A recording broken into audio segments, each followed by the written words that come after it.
अस्सलाम वालेकुम, welcome to my channel Novel Stock. कैसे हैं आप सब लोग? उम्मीद करती हूँ सब खैरियत से होंगे।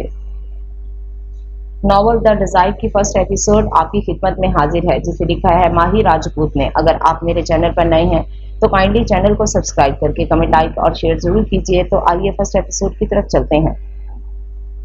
7 साल बाद ये मंजर शाह हवेली का है। रात की तारीकी छट चुकी थी और सुबह का सूरज अपनी पूरी आबोताब से रोशन हो चुका था, मगर हवेली के मकीन अभी तक दीनों दुनिया से गाफिल अपने नरम गरम बिस्तरों पर सोए हुए थे। अम्मा साइन नीचे ही हॉल में सोफे पर बैठी यासियत से पूरी हवेली को देख रही थी। इन्हें 5 साल पहले ही फालज हुआ था और वो व्हील चेयर की होकर रह गई थी। बर वक्त इलाज के सबब काफी हद तक बेहतर हो चुकी थी, मगर फिर भी वो अब दूसरों के आसरे पर अपनी जिंदगी गुजार रही थी। अम्मा साइन, आपकी चाय। शाजिया बेगम अभी अभी उनके पास चाय लेकर आई थी, मगर अम्मा साइन ने उनकी तरफ से मुंह मोड़ लिया। इनका गुरूर और तंतना आज भी ऐसा ही था। कुछ लोग अपनी जिंदगी से कुछ भी नहीं सीख पाते और अम्मा साईं का भी यही हाल था। वो आज भी इस हालत में भी दूसरों को अपनी जुबान और अपने रवैये से अजियत पहुंचाने से बात नहीं आती थी। इनके अताब के सबसे ज्यादा निशाना उनकी बहू शाजिया ही बनती थी। शाजिया बेगम ने अफसोस भरी निगाह अम्मा साईं पर डाली और फिर किचन की जानिब चली गई। घड़ी की सुई तेजी से चल रही थी। सुबह के 10 बज चुके थे जब ब्लू ड्रेस पहन कर, ब्लू टर्टल शर्ट पहने, बालों को जल्द से सेट किए, सफेद और सुर्ख सफेद रंगत पर हल्की बियर्ड वाला खुर्म हैदर शाह डाइनिंग हॉल में आया और आते साथ ही अम्मा साईं के सामने दुआ लेने के गर्ज से झुका, मगर अम्मा साईं ने नफरत और हकारत से उसकी जानिब देखा तो वो तलखी से मुस्कुराया। जब शाजिया बेगम ने उसे पुकारा, खुरम आओ नाश्ता कर लो, तुम्हें ऑफिस के लिए भी निकलना है। शाजिया बेगम के लहजे की शफकत और नरमी पर खुरम बेसाख्ता मुस्कुराया, जी माँ, और आगे बढ़कर शाजिया बेगम को गले लगाया। माँ, सदीद कहाँ है? खुरम ने डाइनिंग चेयर पर बैठते ही अपने साथ रखी सदीद की खाली कुर्सी को देख इस्तफसार किया। बेटा, वो अपने किसी काम से सुबह ही जल्दी चला गया। शाजिया ने खुरम को बताते हुए उसकी जानिब आमलेट की प्लेट खिसकाई। खुरम ने इस्पात में सर हिलाया और नाश्ता करने में मसरूफ हो गया था। शाजिया बेगम ने हैदर की मौत के बाद खुरम को उसका शाह हवेली में हक देने की बात की और उनकी इस बात पर सदीद ने भी उनका साथ दिया। तब से खुरम शाह हवेली में ही रहता था। सदीद और शाजिया के मुस्बत रवैये ने उसे काफी हद तक बदल दिया था, मगर अम्मा साईं आज भी उससे बेतहाशा नफरत करती थी। उसे नाजायज और गंदा खून कहकर पुकारती थी और इन अलकाबात पर खुरम तलखी से मुस्कुराता था। वो एक बार अम्मा साईं से पूछना चाहता था कि वो अगर नाजायज था तो गंदा खून था, तो उसे नाजायज बनाने वाला उसका बाप हैदर शाह था। अम्मा साईं अपने जानी बेटे को कसूरवार क्यों नहीं ठहराती?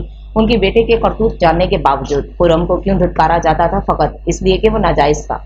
और हैदर शाह एक जायज और आला खानदान का वारिस था। उसे अम्मा साईं के इस डबल स्टैंडर्ड पर शदीद अफसोस होता था, मगर वो कुछ कहने की पोजीशन में नहीं था, क्योंकि अम्मा साईं हमेशा उसके बजाय शाजिया बेगम का जीना हराम करती थी, जबकि खुरम अपनी माँ की खातिर खामोश हो जाता था। गुड मॉर्निंग एवरीवन, और एक गंभीर मर्दाना आवाज पर दोनों ने चौंक कर देखा तो सामने ही वो ब्राउन शलवार कमीज में मलबूस अपनी शानदार पर्सनैलिटी लिए खड़ा था और इन दोनों की जानिब एक नजर देख सरबराही कुर्सी खींचते बैठ गया। शाजिया बेगम ने उसकी तरफ देखा। वो शोक मुस्कुराहट जो कभी उसकी पर्सनैलिटी का खासा हुआ करती थी, अब वो गायब हो चुकी थी। उसके चेहरे पर बला की संजीदगी और काफी हद तक बरखदगी का बसेरा था। ये था शाह हवेली का सरबराह जाउद हैदर शाह। हैदर शाह का कत्ल करने के बाद जाउद का कोर्ट मार्शल हुआ था, जिस वजह से जाउद को इसके ओहदे से बरतरफ कर दिया गया था। वजह जो भी थी, जाउद ने अपनी सर्विस के दौरान कत्ल किया था, जिसकी सजा में उसे बरतरफ कर दिया गया था और अब वो मेजर जाउद के बजाय सिर्फ जाउद शाह था, शाह हवेली का सरबराह, शाह ग्रुप ऑफ इंडस्ट्री का जीएम। जाउद को अपनी इस बरतरफी पर कोई अफसोस न हुआ, क्योंकि उसने आर्मी अपनी आनी आलैन क्यानी के लिए ज्वाइन की थी और उसकी आनी उसे छोड़कर हमेशा के लिए जा चुकी थी। अब उसे किसी चीज से, किसी रिश्ते से कोई गर्ज नहीं थी। उसकी जिंदगी का अब एक ही मकसद था, पैसा कमाना, जो वो दिन रात मेहनत करके कमा रहा था। वो अपने सर्कल का सबसे जालिम शख्स मशहूर था। जाउद ने खामोशी से नाश्ता किया और फिर अपनी चेयर घसीटते हुए उठा। जब वो लाउंज में बैठी, अम्मा साईं पर एक कटीली नजर डालते वहां से चला गया। वो टॉम फोर्ड की कैजुअल शर्ट और डेनिम के जीन्स पहने, शर्ट के बाजू को कोहनी तक फोल्ड किए हुए था, बाएं हाथ में राडो की महंगी तरीन घड़ी पहने, पाँव में नाइट के सफेद शूज पहने, आंखों पर सन ग्लासेस चढ़ाए, मजबूत जिस्म का मालिक अज़ाइम शाह सेट पर अपना शूट करवाने में मसरूफ था। इन 5 सालों में उसकी खूबसूरती और पर्सनैलिटी मजीद सहर अंगेज हो चुकी थी। वो मसरूफ अंदाज में अपना फोटोशूट करवा रहा था। वो एक इंटरनेशनल एक्टर और मॉडल होने के साथ साथ एक कामयाब तरीन बिजनेसमैन था। उसकी रॉयल लाइफ स्टाइल में इत्तेहाद शाह की झलक थी, बल्कि वो हूबहू इत्तेहाद शाह था। मगरूर, घमंडी, मगर बला का हसीन मर्द, लाखों लड़कियों के दिल की धड़कन, कई औरतों की डिजाई था अज़ाइम वासिफ शाह। काफी देर तक शूट करवाने के बाद वो जैसे ही फारिग हुआ, घड़ी पर वक्त देखता, सेट को छोड़ता बाहर की जानिब बढ़ा। अजाइन अजाइन, एक निस्वानी आवाज पर उसके कदम रुके और उसने पीछे मुड़ते माथे पर बल चढ़ाए। इस लड़की की जानिब देखा मगर बोला कुछ नहीं। ये उसकी को एक्ट्रेस थी। अजाइन, कल मेरा बर्थडे है, तुम आओगे ना? उस लड़की ने अजाइन के करीब आते उसके बाजू से उसे पकड़ते हुए कहा। जब अजाइन ने अपने बाजू पर रखे उसके हाथ को देखा और फिर उस लड़की की तरफ देखते गंभीर आवाज में बोला, अपना हाथ हटाओ वरना जड़ से उखाड़ कर फेंक दूंगा। उसके लहजे में छुपी वार्निंग सुनकर वो लड़की कांप उठी। आई एम सॉरी, इस लड़की ने अजाइन के बाजू पर से अपना हाथ हटाते कहा। वो जानती थी कि अजाइन शाह किसी लड़की को अपने करीब आने की इजाजत नहीं देता, मगर उसके बावजूद इस लड़की ने अजाइन के करीब आने की जुर्रत की थी। इससे पहले कि अजाइन आपे से बाहर होता, वो लड़की वहां से भागने के लिए पर तोड़ने लगी। अजाइन शाह उसका इरादा भाग चुका था, इसलिए आगे बढ़ते उसकी जानिब उंगली उठाते बोला, नेक्स्ट टाइम अगर अपनी लिमिट क्रॉस करने की गलती भी की तुमने तो तुम्हारा ये चेहरा बिगाड़ने में एक सेकंड भी नहीं लगाऊंगा। अजाइन शाह ये कहते वहां से चला गया और उसकी बात सुनकर उस लड़की के जिस्म में खौफ की लहर जागी। पास खड़ा प्रोड्यूसर तासुर से इस लड़की की तरफ देखते सर हिला रहा था, जबकि वो कितने ही देर अजाइन की पुश्त को देखती रही। वो शख्स भरपूर वजाहत का मालिक था और उस पर एटीट्यूड जचता भी था। वो लड़की पिछले 3 साल से अजाइन शाह के पीछे पागलों की तरह फिर रही थी, मगर अजाइन शाह की बारूफ शख्सियत ने उसके तमाम इरादों को खाक में मिलाया। वो एक ट्रांस की सी कैफियत में उसकी पुश्त को घुरती रही और बेसाख्ता उसके लब हिले। The desire.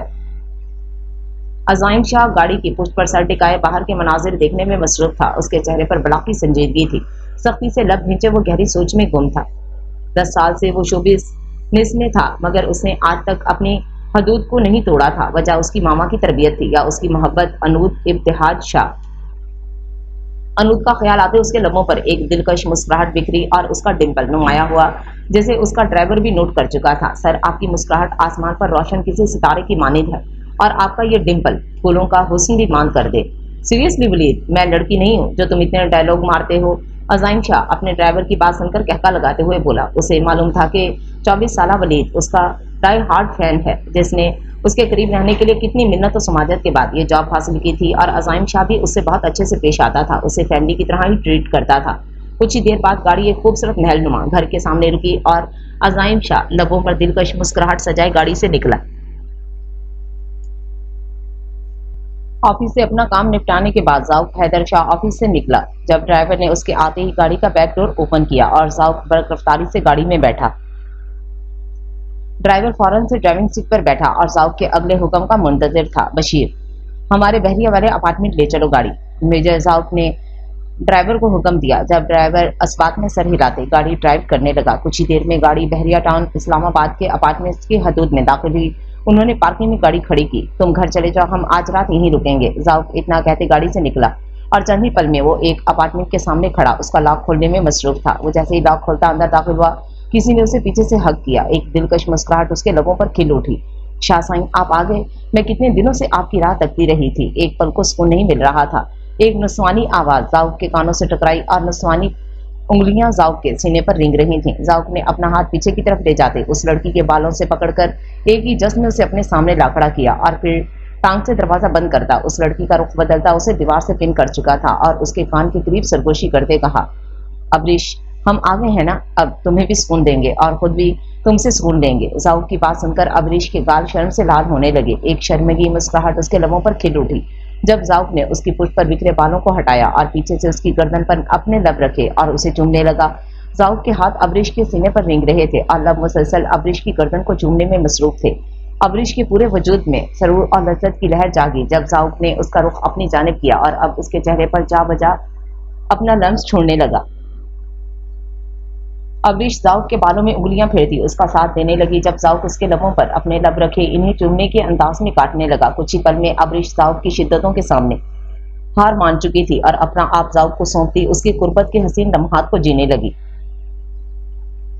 ईशम, ईशम, आराम से बेटा, आप गिर जाओगी। ये मंजर इब्तिहाज शाह के किंगडम के लॉन का था जहां रात के वक्त एक 6 साला लड़की खरगोश के पीछे दौड़ रही थी और उसके पीछे एक 50 साला खातून खाने की प्लेट लेकर भाग रही थी।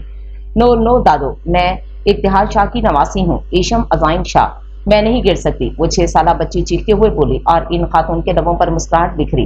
वो मोहब्बत भरी नजरों से इस बच्ची की तरफ देखने लगी जो व्हाइट फ्रॉक पहने, सब्ज आंखों वाली ब्लैक बालों की 2 पोनियां बनाए सुर्ख फूले हुए गाल और माथे पर सलवटें सजाए खड़ी थी। उसका ये अंदाज हूबहू इब्तिहाज शाह की तरह का था, जिद्दी और गुस्सैला। हे माय ब्यूटीफुल फेरी, एक गंभीर मर्दाना आवाज पर ईशम और उन खातून ने सर उठाकर देखा तो सामने ही अज़ाइन शाह दिलकश मुस्कुराहट लिए खड़ा था और फिर वहीं लॉन में घुटनों के बल बैठा ईशम की जानिब बाजू खुले उसका मुंतजिर हुआ। यकदम ईशम की पेशानी पर सलवटें खत्म हो चुकी थीं और एक दिलकश मुस्कुराहट उसके लबों पर खिल उठी। बाबा बाबा आ गए। ईशम भागती हुई अज़ाइन के सीने से जा लगी और काफी देर तक इससे ऐसे ही लिपटी रही। फिर अज़ाइन का चेहरा अपने दोनों हाथों के प्याले में लिया और उसके गाल चूमने लगी। अज़ाइन शाह एक ट्रांस की सी कैफियत में बैठा उसकी हरकत को नोट कर रहा था और फिर आगे बढ़ते उसे अपने सीने में भींच लिया। अगर तुम बाप बेटी को फुर्सत मिल गई हो एक दूसरे से तो हमारी तरफ भी गौर करने। खातून ने इन्हें अपनी जानिब मुतवज्जो करवाया। मामा कैसी हैं आप? आज फिर आपकी आपकी मेरी फेरी से लड़ाई चल रही है ना? अज़ाइन ने ईशम को गोद में उठाए और आगे बढ़ते साइमा शाह की पेशानी पर बोसा दिया और फिर उनके गिर्द अपना एक बाजू फैलाते ईशम फिर भी दूसरे बाजू से अपनी गिरफ्त मजबूत की। मैं तो ठीक हूँ मगर तुम्हारी फेरी खाना पीना वक्त बहुत तंग करती है मुझे, साइमा ने अज़ाइन को शिकायत लगाते कहा। अज़ाइन ने ईशम की जानिब देखा गोया उससे इन्वेस्टिगेशन कर रहा हो। ईशम भी अज़ाइन के कान के पास सरगोशी करते बोली, बाबा दादो अब ओल्ड हो गई हैं, आप मुझे न्यू दादो ला कर दें। ईशम की बात बज़ाहिर तो सरगोशी थी मगर साइमा के कानों ने सुन ली। सीरियसली ईशम, आपको न्यू दादो तो दादा ही ला कर दे सकते हैं, इस मामले में आपकी कोई मदद नहीं कर सकता मैं। अज़ाइन शाह ने भी कहका लगाते साइमा को छेड़ते हुए कहा। साइमा इन दोनों की जानिब खफा नजरों से देखने लगी। जब दोनों कान को हाथ लगाते बोली, सॉरी दादो। अज़ाइन भी ईशम की देखा देखी साइमा को दादो कहकर ही बुला रहा था और उनकी इस हरकत पर साइमा खिलखिलाकर हंसी। अब मंजर बदल चुका था। साइमा बेगम की जगह अज़ाइन शाह ईशम के पीछे दौड़ रहा था मगर ईशम उसे तिगनी का नाच नचा रही थी। अज़ाइन ने ईशम को पकड़कर उसे सोफे पर बिठाया और अब उसे जबरदस्ती खाना खिला रहा था जिस पर वो क्यूट शक्लें बनाती खाना खाने लगी। वलीद कुछ सामान लेकर अंदर आया तो अज़ाइन और ईशम को देखकर मुस्कुराया। अज़ाइन शाह का ये रूप देखकर कोई भी हैरान हो जाता क्योंकि जो अज़ाइन शाह दुनिया वालों के लिए रूड और मगरूर है वो अपने घर में अपनी बेटी ईशम के साथ फ्रेंडली और जोली है। इस अज़ाइन शाह से यकसर मुखलिफ जिसे दुनिया जानती है। शो बिजनेस का ये चमकता हुआ सितारा अपनी फैमिली के लिए इंतहा का पॉजिटिव और लविंग इंसान है। वलीद भी अज़ाइन और ईशम की कई तस्वीरें अपने कैमरे में कैद करने लगा था। अज़ाइन शाह ईशम को स्टोरी बुक पढ़कर सुना रहा था और साथ ही उसके सवालों के जवाब भी दे रहा था। ईशम बातें करते करते सो चुकी थी और अज़ाइन उसके बालों में उंगलियां चलाने लगा और उसके मासूम चेहरे को देखने लगा। उसका जहन जो पूरा दिन उलझा रहता था ईशम को देखते ही एक सुकून उसकी रगों में समा जाता था। वो अभी भी ईशम के बारे में ही सोच रहा था जब दरवाजे पर होने वाली दस्तक पर वो बोला, यस कम इन।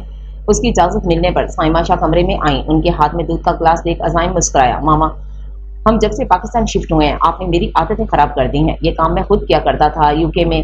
अज़ाइन ने मुस्कुराते साइमा को कहा, नहीं बेटा तुम थक जाते हो बिजनेस, घर, शूट्स और सोशल एक्टिविटीज, इन सब में तुम्हारी जिंदगी पेंडोलिम बनकर रह चुकी है। ऐसे में अगर तुम्हारा ख्याल मैं नहीं रखूंगी तो कौन रखेगा? साइमा ने अज़ाइन की तरफ पुरशिकवा नजरों से देखते हुए कहा। वो उनकी नजरों का मतलब समझ चुका था मगर नजरअंदाज करता गोया हुआ। कल हॉस्पिटल की ओपनिंग सेरेमनी है, आप और ईशम तैयार रहिएगा। अज़ाइन ने बात बदलते कहा तो साइमा ने गहरा सांस खारिज किया। अज़ाइन तुम ईशम को ले जाना, कल आलेन की बरसी है, मैंने घर पर ही उसके साल सवाब के लिए महफिल रखवाई है। साइमा की बात सुनकर अज़ाइन ने इस बात में सर हिलाया। 7 साल हो जाएंगे कल। वो यासिया से दीवार पर लगी इब्तिहाज और आलीन की तस्वीर देखते बोला था।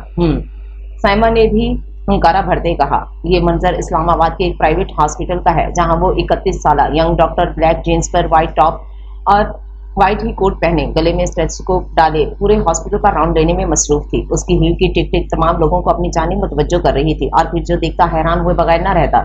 ये इस मुल्क की एक मशहूर अदाकारा और मॉडल आलेन कियानी की बेटी अनूद इब्तिहाज शाह थी। वो खुद भी एक्ट्रेस रह चुकी थी। उसे एक डॉक्टर के रूप में देखना तमाम लोगों के लिए हैरानकुन बात थी। अनूद इब्तिहाज शाह बिना मेकअप के भी बला की हसीन लग रही थी। उसकी चाल में एक वकार था। वो क्लासी तो शुरू से ही थी मगर अब डॉक्टर बनकर उसमें एक ग्रेस आ चुका था जिसने उसकी पर्सनैलिटी को 4 चांद लगाए थे। वो 1 साल पहले ही अपनी स्पेशलाइजेशन मुकम्मल करके पाकिस्तान लौटी थी। पूरे हॉस्पिटल का राउंड लेने के बाद वो थकी हारी अपने रूम में गई और चेयर पर गिरने के अंदाज में बैठी।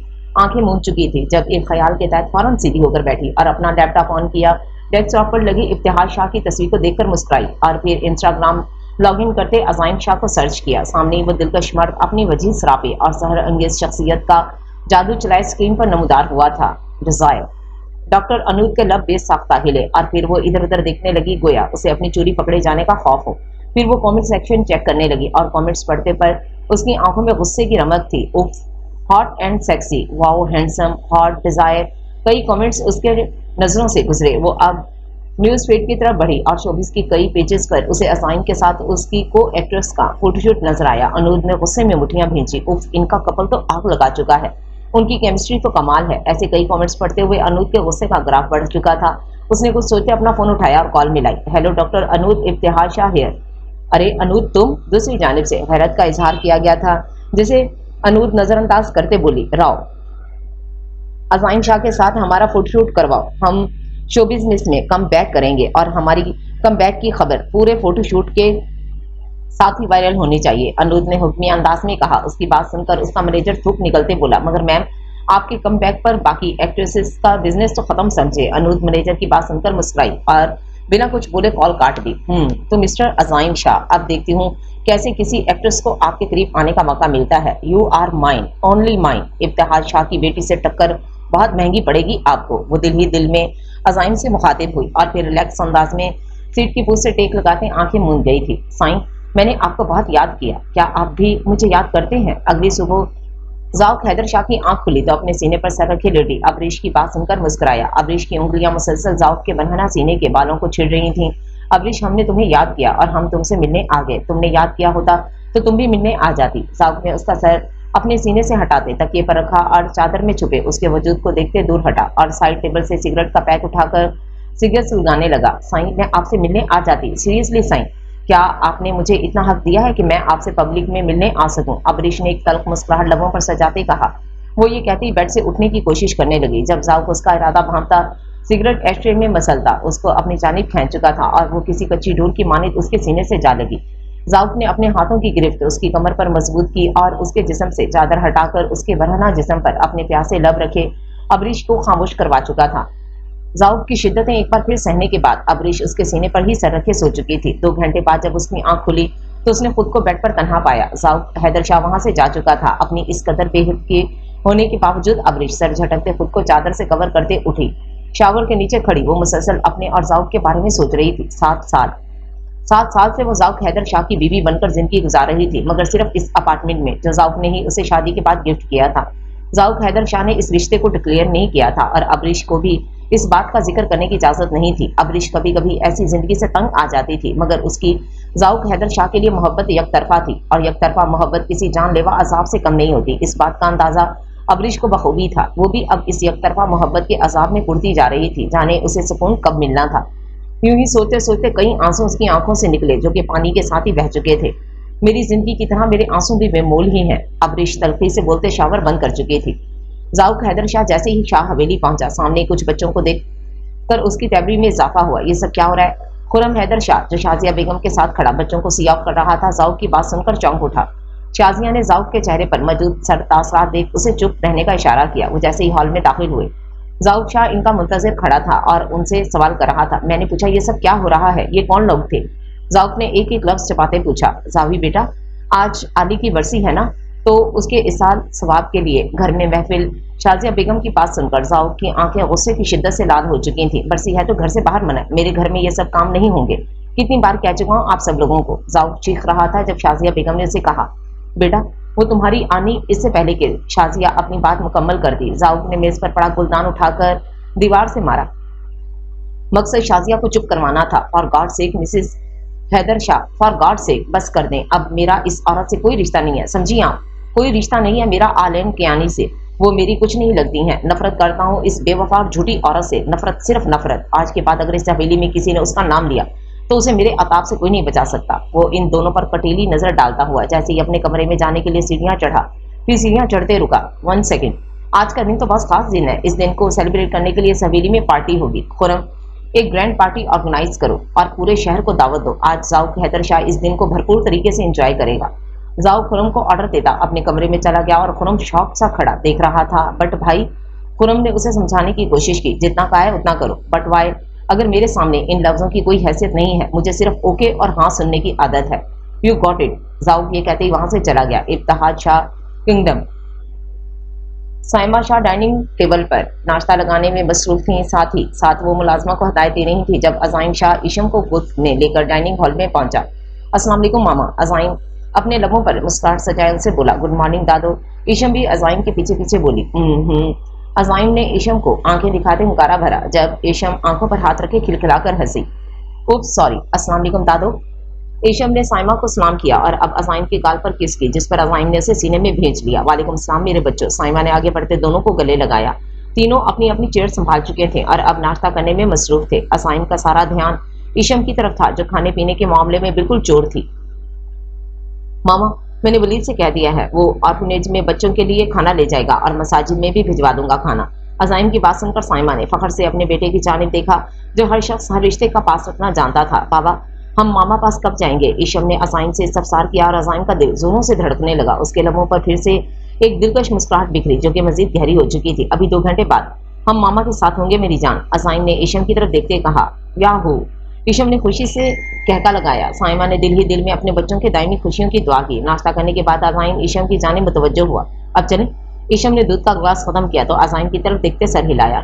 यस बाबा। अजाइम शाह साइमा के सामने झुका और इनसे दुआ लेते ईशम का हाथ पकड़े बाहर की जानिब बढ़ा। गाड़ी में बैठते ही वलीद ने गाड़ी स्टार्ट की और कुछ ही देर में गाड़ी एक कब्रिस्तान के पास रुकी। अजाइम शाह चौंक उठा। तुम्हें मालूम था वलीद के मुझे यहाँ आना है? अजाइम ने वलीद से इस्तफसार किया। सर, इन 7 सालों में आपकी रग रग से वाकफियत हो चुकी है। आप कब कहाँ जाएंगे सब बता सकता हूँ। ऐसे ही तो आपका डाई हार्ट फैन नहीं हूँ, वलीद ने अजाइम के जानिब देखते हुए कहा। अजाइम ने मुस्कुराते नफी में सर हिलाया और फिर ईशम का हाथ पकड़े गाड़ी से बाहर निकला। सर, अजाइम वलीद की पुकार पर मुस्कुराया और उसकी जानिब दूसरा हाथ बढ़ाया। वलीद ने फूलों का शाकर उसकी तरफ बढ़ाया जिसे अजाइम ने शुक्रिया कहते थाम लिया। मुख्तलिफ कब्रों के पास से गुजरता ईशम का हाथ थामे अजाइम एक कब्र के पास पहुंचा। कब्र पर आलैन का नाम देख वो हमेशा की तरह आज भी उदास हुआ और फातेह पढ़ी। ईशम भी उसके साथ खड़ी फातेह पढ़ रही थी। वो 3 साल से अजाइम के साथ आ रही थी। आलैन के साथ ही एक और कब्र थी जिसके पास बैठा अजाइम शाह वहीं धाड़े मार मार कर रोने लगा। वो लाख जब्त के बावजूद इस कब्र को देखते बेअख्तियार हो जाता था और रोता था। उसे अपने आंसुओं पर बंद बांधना मुश्किल ही नहीं नामुमकिन लगता था। I am missing you, I am missing you. वो इब्तिहाज शाह की कब्र को देखते हुए बोला जब ईशम ने आगे बढ़ते इसे पीछे से हक किया। बाबा, I am with you, please don't cry. Isham की बात सुनकर अजाइम ने खुद को संभाला और उसके दोनों हाथ अपने हाथ में लिए इन पर बोसा दिया क्योंकि ईशम ने सच कहा था। वो उसके साथ थी, उसकी हर उदासी को दूर कर देती थी। मगर जाने क्यों अजाइम शाह के दिल में एक डर रहता था, ईशम को खो देने का डर। ब्लैक टॉप ब्लैक जीन्स पर ब्लैक लॉन्ग कोट कंधों पर टिकाए, बालों को खुला छोड़े, आंखों पर सनग्लासेस टिकाए अनूद इब्तिहाज शाह इंटरनेस पर खड़ी सब मेहमानों का इस्तकबाल कर रही थी। उसने एक नजर अपने पीछे खड़ी इस शानदार इमारत की जानिब देखा जिसकी कंस्ट्रक्शन पिछले 5 साल से हो रही थी। वो अपने पापा का ख्वाब पूरा करने की खातिर सर्जन बनी थी और ये हॉस्पिटल उसके पापा का ख्वाब था जिसे मुकम्मल होने में 5 साल लगे थे। इब्तिहाज शाह हेल्थ केयर के नाम से यह हॉस्पिटल अनूद ने अजाइम की सरपरस्ती पर बनवाया था और अब पिछले 3 माह से वो इस हॉस्पिटल में दिन रात गुजार रही थी। उसकी सेटिंग और मैनेजमेंट का इंतजाम अपनी निगरानी में करवा रही थी। वो इस हॉस्पिटल का इफ्तिताह आज के दिन करना चाहती थी क्योंकि इब्तिहाज शाह ये चाहता था, मगर अफसोस आज यहाँ नहीं था। अनूद अफसरदा हुई।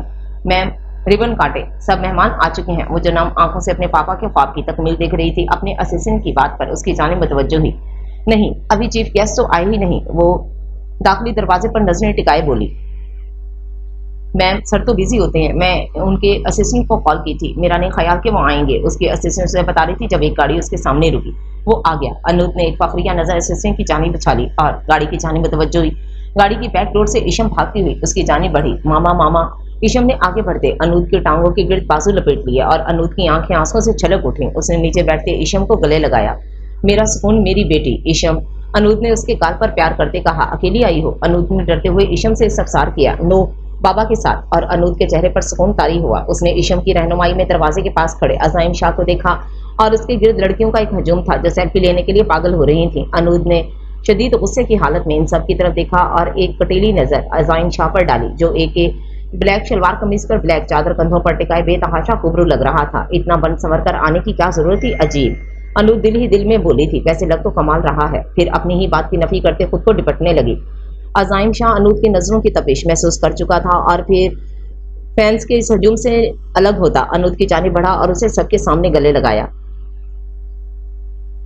Congratulations doctor Anood Shah, more power to you, Azaim ने अनूद के कान के पास सरगोशी करते कहा और अनूद ने भी अपनी बाहों का हिसार उसके गिर्द कायम किया। Thank you mister Razayar, you are my operate system. Anood अब की बार उसके गाल पर बोसा देते बोली और इस मंजर को कैमरामैन ने अपने कैमरे में कैद किया। मेरे ख्याल से अब रिबन काट लेना चाहिए। डॉक्टर साहिबा अजाइम अनूद से अलग होते बोला। उसकी बात सुनकर अनूद की सबको अपनी जानिब मुतवज्जो करते बोली। मिस्टर शाह, अनूद की असिस्टेंट जैसे ही उसके पास प्लेट लेकर पहुंचे, अनूद ने अजाइम को इस जानिब मुतवज्जो किया। मैं अजाइम ने हैरत से अनूद की जानिब देखा। हाँ आप, ये हॉस्पिटल जितना मेरा है उससे कहीं ज्यादा उस पर आपकी मेहनत है मिस्टर शाह, सो उसकी ओपनिंग भी आप ही करेंगे। अनूद ने अजाइम के हाथ में कैंची पकड़ाई। अजाइम शाह ने इसे मोहब्बत से देखा। वो बेशक उससे मोहब्बत नहीं करती थी, मगर वो उसे इज्जत देती थी। हमेशा हर कदम पर, हर मोड़ पर उसका एहतराम करती थी और एहतराम तो मोहब्बत से बढ़कर है और एक खूबसूरत और पाकीज़ा एहसास। अजाइम ने अनूद और अशम का हाथ पकड़ा। और मैं तुम दोनों के बगैर अधूरा हूँ। मेरे इस नामुकम्मल वजूद को मुकम्मल अनूद और इशम करती है। अजाइम ने भी मोहब्बत से अनूद की जानिब देखते कहा और इशम और अनूद का हाथ थामते आगे बढ़ा और फिर तीनों ने मिलकर रिबन काटा। मैम, लगता है आप और सर मैचिंग करके आए हैं। एक गेस्ट की बात सुनकर अनूद ने अजाइम की तरफ देखा, जैसे फिक्ता नजरों से तमाम औरतें देख रही थी। नहीं, हम दोनों नहीं बल्कि तीनों मैचिंग करके आए हैं। अनूद ने ब्लैक फ्रॉक में मलबूस इशम का हाथ पकड़ा और अपने बाजू अजाइम के बाजू में डाले। उसके कंधे पर सर टिकाते कहा। अजाइम शाह उसकी हरकत पर दम साधे खड़ा था। वो अनूद की इनसिक्योरिटी को समझता था, जबकि अनूद वहां खड़ी सब औरतों को वार्निंग देती नजरों से देख रही थी। Perfect family. अजाइम शाह ने अनूद की कमर में हाथ डाले उसे अपने करीब करते सरगोशी की। ऐसा ऐसा सब मेहमान जा चुके थे जब अनूद अजाइम और इशम की तरफ बढ़ी, जो कि वापस जाने लगे थे। शाह अजाइम ने पीछे मुड़ते देखा था। वेट करें शाह साईं, मैं बस थोड़ा सा काम निपटा कर आती हूँ, इकट्ठे घर चलेंगे। अनूद ने अजाइम की जानिब देखते कहा। उसकी बात सुनकर अजाइम ने असबाक में सर हिलाया। अनूद साइमा शाह की गोद में सर रखे बेड पर लेटी हुई थी। साइमा उसके बालों में उंगलियां चला रही थी। आंसू मुतवातर उसकी आंखों से बहकर उसके गाल पर निशान छोड़ चुके थे। आज मामा को हमसे दूर गए 7 साल हो गए साइमा खाला। काश वो जिंदा होती, मैं उनको बताती कि मेरे लिए कितनी अहम है वो। उनके जाने के बाद सब कुछ बिखर गया। हमारे पास कुछ भी पहले जैसा नहीं रहा। अनूद रो रही थी। साइमा उसे तसल्ली देते कहा, संभालो खुद को बेटा, हम मामा से बहुत खफा थे। हमें लगा वो जानती थी कि उनके लाडले बेटे ने हमारी इज्जत को गंदा करने की कोशिश की थी, बट सालार बाबा ने ये बात मामा से छुपाई थी और हमें लगा मामा को हमारी परवाह ही नहीं। अनूद ने एक सिस्कारी भरी थी। अनूद मेरी जान, हर काम में अल्लाह की मसलिहत छुपी होती है। आप खुद सोचो, अगर आलैन को जाऊब की इस हरकत का इल्म होता तो वो तो जीते जी मर जाती। जाऊब की तरबियत में सबसे बड़ा हाथ आलैन का था। वो इसका सगा बेटा नहीं था, मगर सगों से बढ़कर था। मैं जानती हूँ जाऊब की वो हरकत नाकाबिले माफी है, मगर उसने जो किया बदले की आग में भड़कते किया। वो भूल गया जिस आनी का बदला वो ले रहा है उसी की आबरू को अपने कदमों तले रौंद रहा है। बेटा जाऊब जैसा भी था, आलैन का साइबान था। वो उसने हर कदम पर आलैन को सहारा दिया। ऐसे में आलैन पर उसकी हकीकत आश्कार होना आलैन के लिए अजियतनाक हो सकता था। कुछ बातें अगर राजी रहें तो इसमें इंसान की भलाई है, साइमा ने उसे समझाते कहा। बट खाला, हम गिल्ट में हैं।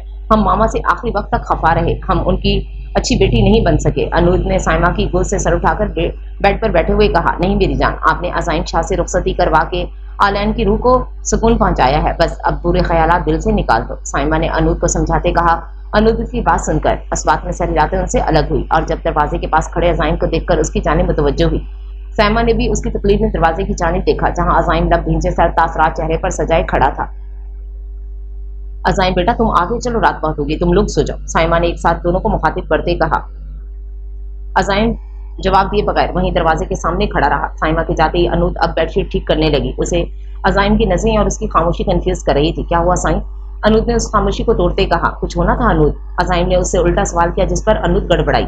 अजाइम शाह ने पांव को ठोकर से दरवाजा बंद किया और एक ही जश्न में आगे बढ़ते उसे बाजू से थाम कर अपनी जानिब खींचा। उसकी गिरफ्त में बला की सख्ती थी। क्या कहा तुमने? जाऊब शाह ने तुम्हारी इज्जत खराब करने की कोशिश की। सीरियसली अनूद, तुम्हें बार बार जिस बात का जिक्र करने से रोका जाए तुम वही करती हो। बताओ कहाँ हुई तुम्हारी इज्जत खराब, बताओ मुझे। अजाइम शाह ने अनूद का बाजू छोड़ते उसके चेहरे को अपने हाथों के प्याले में लेते सवाल किया। मेरी बात आखिरी बार जहन नशीन कर लो मिसेस अनूद। अजाइम शाह, जाऊब शाह ने जो किया था उसके अमल से तुम्हारी इज्जत ना तो कम हुई है और ना ही ज्यादा, मगर हाँ उल्टा उसकी इज्जत कम हुई है। वो हम सब की नजरों से गिरा है। तुम मिसेज अजाइम शाह, तुम कल भी पाक साफ थी, तुम आज भी पाक साफ हो। किसी ऐसे वाक़े को याद करके आंसू बहाना फकत हमाकत है। अजाइम शाह ने अनूद की जानिब देखते एक एक लफ्ज चबाते हुए कहा और फिर उसके गाल से अपने हाथ हटाए। तुम्हारी आंख से बहने वाले आंसू मेरे लिए किसी सीप के मोती जैसे भी ज्यादा नायाब और कीमती है मिसेज शाह, और मैं नहीं चाहता कि ये आंसू किसी बेहिस जानवर के लिए बहाए जाएं।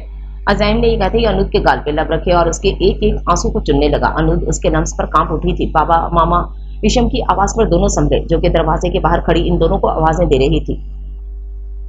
मुझे लगता है ईशम को उसके न्यू रूम में भेजने का वक्त आ गया है। अज़ाइम बुड़बड़ाया और उसकी बुड़बड़ाहट पर अनूद का कहका गूंजा। हाँ सीरियसली, मेरे ख्याल से फिर इस न्यू रूम में आपको भी शिफ्ट होना पड़ेगा, क्योंकि आपकी लाडली आपके सीने पर सर रखे बगैर सोती नहीं है। उनको रात के दूसरे पहर भूख लगती है, ये सब काम आप ही करेंगे। वो ये कहते ही ड्रेसिंग रूम की तरफ बढ़ी। कुछ ही देर में वो रूम में आई और अज़ाइम और ईशम को ना पाकर सर झटकती इजी चेयर पर बैठी। 10 मिनट बाद अज़ाइम ईशम को रूम में लेकर आ चुका था और सामने ही अनूद हाथ बांधे ब्लैक नाइटी में खड़ी इन दोनों को खुशमगी नजरों से देख रही थी। वो हम चॉकलेट खा रहे थे, अज़ाइम ने डरते हुए कहा, क्योंकि वो जानता था अब अनूद इन दोनों की खूब क्लास लेगी। नेक्स्ट टाइम अपने किसी भी बिजनेस स्टोर पर जाते हुए अपनी लाडली को भी ले जाइएगा, क्योंकि मैं इसके इतने लाड अफोर्ड नहीं कर सकती। अनूद ये कहते ही बेड की दूसरी साइड पर आकर लेट गई। अज़ाइम शाह ईशम को दरमियान में लिटा चुका था और नाइट बल्ब की रोशनी में चमकते अनूद के दिल को सरापे की जाने देखकर मखमूर लहजे में बोला, जो हुक्म मेरी हॉट चॉकलेट। और अज़ाइम की इस सरगोशी पर अनूद के गाल शर्म से लाल हो चुके थे। शाह हवेली के लॉन में रंगो बू का समा था। शहर भर की करीम इस पार्टी में इनवाइटेड थी। बिजनेस मैन, ब्यूरोक्रेट, सियासतदान और कुछ आर्मी ऑफिसर्स भी इस पार्टी में आए हुए थे। खुरम शाह और शाजिया बेगम बेदिली से दाखिली दरवाजे पर खड़े तमाम मेहमानों का इस्तकबाल कर रहे थे, जबकि मेजर जाउफ लॉन के दरमियान में एक सोफे पर बैठा टांग पर टांग जमाए पूरे हॉल पर नजरें जमाए हुए था। उसके एक हाथ में विस्की का गिलास जिसे वो घूंट घूंट अपने अंदर उड़ेल रहा था। साथ ही दूसरे सोफे पर उसके बिजनेस पार्टनर भी बैठे उससे बिजनेस डिस्कशन कर रहे थे, मगर वो किसी गैर मरई नुक्ते पर नजरें टिकाए बैठा था। खुरम हैदर शाह तासुर से जाउफ को देख रहा था। उसका ये भाई खुद को तबाह कर रहा था, मगर उसे अंदाजा नहीं था। जावी साईं, आपने ये पार्टी किस खुशी में रखी है? जाउफ के पास एक सहाफी आकर सवाल करने लगा। पार्टी करने के लिए खुशी का होना मैटर नहीं करता, बस जब दिल चाहे पार्टी करो और एंजॉय करो, मेजर जाउफ ने उस सहाफी की जानिब देखते हुए कहा। खैर, आज से 7 साल पहले एक वाकया हुआ जिसने मुझे यानी जाउफ शाह को बदल कर रख दिया था। सो अपनी जिंदगी में होने वाली इस तब्दीली को मैं अपने जानने वालों के साथ सेलिब्रेट कर रहा हूँ। जाउफ ने एक एक लफ्ज पर जोर देते कहा। कुछ ही देर में जाउफ शाह के हुक्म पर डांसर और सिंगर्स आईं, जिन्होंने महफिल को 4 चांद लगाए। जाउफ शाह भी इनके साथ डांस करने में मसरूफ हो गया। अम्मा साईं शाह हवेली के वकार को पामाल होते देख रही थी, मगर अब इनमें हिम्मत नहीं थी कि वो इन हालात को बदल सकें, और ना ही उनमें इतनी जुर्रत थी कि वो जाउफ के सामने कुछ भी बोल सकें। उनका गुरूर और तंतना बाकी सबके लिए था, मगर जाउफ के सामने उनके गुस्से, उनकी राय की कोई हैसियत नहीं थी। वो अपनी व्हीलचेयर घसीटती अपने कमरे में आईं और वो नम आंखों से अपने कमरे में लगी इब्तिहाज शाह की तस्वीर देख रही थी, जो आलियान की मौत के बाद कभी शाह हवेली नहीं आया था, मगर उसने जाउफ की तरह जिंदगी से रुख नहीं मोड़ा था, बल्कि वो अपनी बेटी अनूद शाह के साथ एक मुतमईन और खूबसूरत जिंदगी गुजार रहा था, जहां शाह हवेली के किसी फर्द का साया भी नहीं था। फिर एक रोज कार हादसे में वो अपनी बेटी अनूद को रोता बिलखता छोड़कर चला गया था। इब्तिहाज शाह की वसीयत के मुताबिक शाह हवेली के मकीनों को उसका आखिरी दीदार भी नहीं करवाया गया था, और इस बात ने अम्मा साईं को तोड़कर रख दिया था। अम्मा साईं यूं ही माजी के दरीचों को अपने जहन में खोले बैठी थी और अपने कमरे के साथ वाले कमरे में व्हील चेयर पर घसीटती आई तो सामने ही जामिया शाह बैठी थी। अम्मा साईं ने तासुब से जामिया की तरफ देखा, जो कि इब्तिहाज शाह की शदीद बार पर जिंदा तो थी, मगर अपने ज़हनी तवाज़ुन खो बैठी थी। जामिया शाह की जिंदगी उसके लिए मुसलसल अजाब से कम नहीं थी, और यही उसकी सजा थी। वो पूरा दिन इब्तिहाज शाह को दीवानों की तरह ढूंढती रहती थी, मगर इब्तिहाज शाह तो इन सब से रूठ बैठा था। अभी भी जामिया शाह इब्तिहाज और इल्तफात की तस्वीर अपने सीने से लगाए बेड पर बैठी थी। औलाद चाहे जितनी बुरी क्यों ना हो, माँ का दिल कभी अपनी औलाद को बुरा नहीं बोल सकता। यही हाल अम्मा साईं का था। वो जामिया को पागल खाने छोड़ने के हक में नहीं थी। उनकी लाख मिन्नत समाजत के बाद जाउफ हैदर शाह ने जामिया को शाह हवेली के एक कमरे तक महदूद कर रखा था, जहाँ अम्मा साईं के अलावा किसी फर्द को जाने की इजाजत नहीं थी। अनूद शाह की आंख खुली तो खुद को अज़ाइम की बाहों में कैद पाया और अज़ाइम को देख मुस्कुरा उठी। अज़ाइम शाह की एक तरफ अनूद लेटी थी, जबकि दूसरी तरफ वो ईशम का सर अपने सीने पर रखे सोया हुआ था। अज़ाइम की पेशानी पर शिकने देख अनूद के लबों की मुस्कुराहट मजीद गहरी हो गई। वो सोते हुए भी खफा खफा सा लग रहा था। अनूद उसकी पेशानी पर अपनी उंगलियां फेरती शिकने कम करने की कोशिश करने लगी, मगर नाकाम हुई तो थक हार कर उसके सीने पर सर रख लिया। मिस्टर एरोगेंट, उठ जाना अब।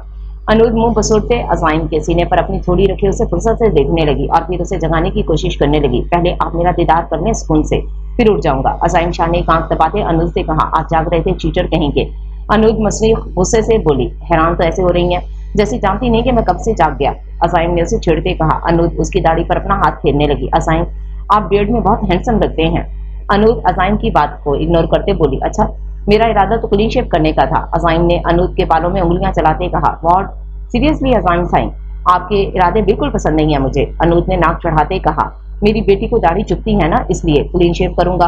अजाइम ने अब ईशम को बोसा देते कहा। अनूद उसे खफा नजरों से देखने लगी। जब से बेटी आई है मेरी तो वैल्यू ही नहीं। अनूद ने अजाइम से कहा, बेटी भी तो आपने ही दी है ना, आपकी अहमियत तो बढ़ गई मिसेस अजाइम शाह। अजाइम ने अनूद के हाथों पर अपने लब रखते कहा,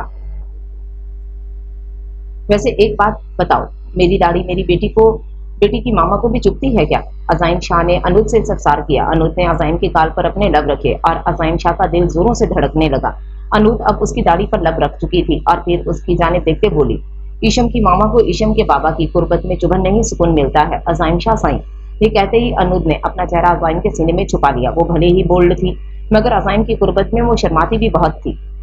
हॉट चॉकलेट, आप जब मुझसे शर्माती हैं ना तो बहुत अच्छी लगती हैं, और जब मुझसे शर्माते शर्माते मेरे ही सीने में अपना सर छुपाती हैं तो अजाइम वासिफ शाह पर जुल्म की इंतहा कर देती हैं। अजाइम मखमूर लहजे में बोला। अनूद के हार्ट में एक बीट मिस की और वो खुद को कंपोज करते बोली, अगर ऐसी बात है तो हम अब आप पर ये जुल्म नहीं करेंगे। अनूद ये कहते उठकर बैठी। जब अजाइम ने उसे कमर से पकड़े अपने मजीद करीब किया, यहाँ तक कि वो एक बार फिर अजाइम के सीने से जा लगी। हम ये जुल्म करवाना चाहते हैं मिसेस अजाइम शाह। अजाइम ये कहते ही अनूद की पेशानी पर लब रखे उसे खामोश करवा चुका था। गुड मॉर्निंग बाबा मामा। इससे पहले कि अजाइम मजीद आगे बढ़ता, ईशम की पुकार पर वो दोनों अलग हुए। अजाइम अब ईशम के गाल पर प्यार करते उससे बातें करने लगा और अनूद ऐसे ही उसके सीने पर सर रख के मुस्कुराती नजरों से इन दोनों को दिख रही थी। मेरी छोटी सी दुनिया, अनूद जेरे लब बोली। सुबह के 11 बजे अजाइम शाह, अनूद, ईशम और साइमा नाश्ते की टेबल पर बैठे नाश्ता कर रहे थे। नाश्ते के दौरान मुकम्मल खामोशी थी। जैसे ईशम की पुकार ने खत्म किया, मामा बाबा हम ट्रिप पर कब जाएंगे? ईशम ने अनूद और अजाइम की जानिब देखते कहा, बेटा जब आपके बाबा को फुर्सत मिलेगी। अनूद ने ईशम के होंठों के नीचे लगे न्यूटेला को साफ किया और अजाइम की जानिब देखते तंजिया लहजे में कहा। अजाइम उन दोनों की बात खामोशी से सुन रहा था। बाबा, ईशम ने अजाइम की तरफ देखा था। जल्द ही, अजाइम इन दोनों को देखकर बोला था, और ये जल्द पिछले 1 साल से आ रहा है। अनूद ने काटदार लहजे में कहा, सीरियसली हॉट चॉकलेट, 5 साल से तो आप मुझे और ईशम को टरका रही हैं अपने सिविलाइजेशन के चक्कर में, और अब सारा इल्जाम मुझ पर मासूम पर डाल रही हैं। अजाइम खाना छोड़कर अनूद का हाथ पकड़े उसे लबों से लगाए गोया हुआ। वो अनूद की खुबगी मिटाना अच्छे से जानता था। अनूद तो साइमा के सामने उसके हॉट चॉकलेट कहने पर ही ब्लश करने लगी थी। अजाइम ने अब टोस्ट हाथ में पकड़े अनूद के लबों की जानिब बढ़ाया और अनूद इस हरकत पर उसे होंठों की तरह देखने लगी। सीरियसली अजाइम साईं, मामा क्या सोचेंगी? अनूद ने मिनमिनाते हुए कहा। मामा यही सोचेंगी कि मेरा बेटा कितना केयरिंग है। अजाइम ने अनूद के कान के करीब सरगोशी करते कहा, क्यों मामा, आपको कोई एतराज नहीं? मैं आपकी बहू को अपने हाथ से नाश्ता करवा रहा हूँ। अजाइम ने साइमा की जानिब देखते कहा, जो कि नीचे मुंह किए अपनी हंसी पर काबू करने की कोशिश में थी। नहीं नहीं, बिल्कुल नहीं। साइमा ने अनूद की जानिब देखा जो अजाइम को खा जाने वाली नजरों से घूर रही थी। मुझे ऑब्जेक्शन है बाबा। यकदम ईशम ने उसे अपनी जानिब मुतवज्जो किया। This is my right. Isham ने अजाइम का हाथ पकड़कर टोस्ट अपने मुंह में लिया और इस हरकत पर वो तीनों कहका लगाकर हंसे। वो एक हैप्पी फैमिली की मुकम्मल तस्वीर थे, मगर बहुत जल्द ये फैमिली किसी की बदनजरों की जद में आने वाली थी। अजाइम शाह अपने स्टडी में बैठा ऑफिस वर्क में मसरूफ था। पास रखे काउच पर बैठी ईशम अपने डोल के साथ खेलने में मसरूफ थी। वो थोड़ी थोड़ी देर बाद लैपटॉप से सर उठाए एक नजर ईशम पर डाल लेता था। थोड़ी देर बाद ही अनूद उसके लिए कॉफी लेकर आई। मुझे इस टाइम शिद्दत से कॉफी की तलब हो रही थी। अजाइम ने मुस्कुराते हुए कॉफी का कप थामा। मैं आपकी तरफ को समझ गई थी शाह साईं। अनूद भी एक अदा से बोलती वापस मुड़ी जब अजाइम ने उसका हाथ थाम लिया। अनूद के लब्बे साफ्ता खिल उठे। अजाइम ने उसे खींचकर अपनी गोद में बिठाया। अनूद शाह, मुझे कॉफी के अलावा किसी और चीज की तलब भी है, अजाइम ने मखमूर लहजे में कहा और उसके लहजे पर अनूद ब्लश करने लगी। हम आपको मायूस नहीं करेंगे, बस थोड़ा इंतजार करें, अनूद ने भी मुस्कुराते हुए कहा। और कितना इंतजार अनूद, अब तो ईशम भी डोल के साथ खेल खेल कर बोर हो गई है, उसे भी बहन चाहिए। अजाइम ने अनूद के निचले होंठ पर अपना अंगूठा फेरते कहा।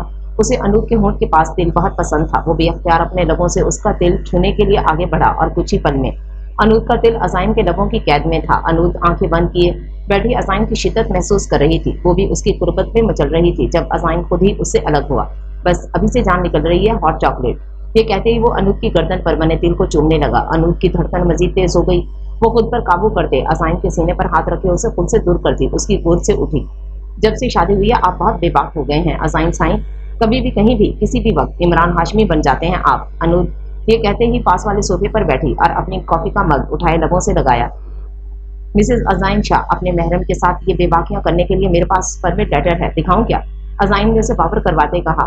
ओ, तो international model and actor Azaim Shah अपने साथ अपनी पॉकेट में निकाहनामा लिए फिरते हैं, स्ट्रेंज ना? अनूद भी अजाइम को तंग करते बोली। बिल्कुल, निकाहनामा जेब में लेकर फिरता हूँ भाई, इतना hot and most wanted actor हूँ लड़कियों को यकीन दिलाना पड़ता है कि मुझ पर एक खूबसूरत बला का साया है। अज़ाइन अनूद की जानिब देख के बोला। अनूद उसके बला कहने पर गुस्सीली नजरों से उसे देखने लगी। क्या कहा, मैं बला हूँ? अनूद ने अपनी जानिब उंगली दिखाते कहा। अरे खूबसूरत भी तो कहा ना। अज़ाइम ने जल्दी से अपनी सफाई पेश की तो अनूद भी उसे घुड़ती कमरे से वॉकआउट कर गई।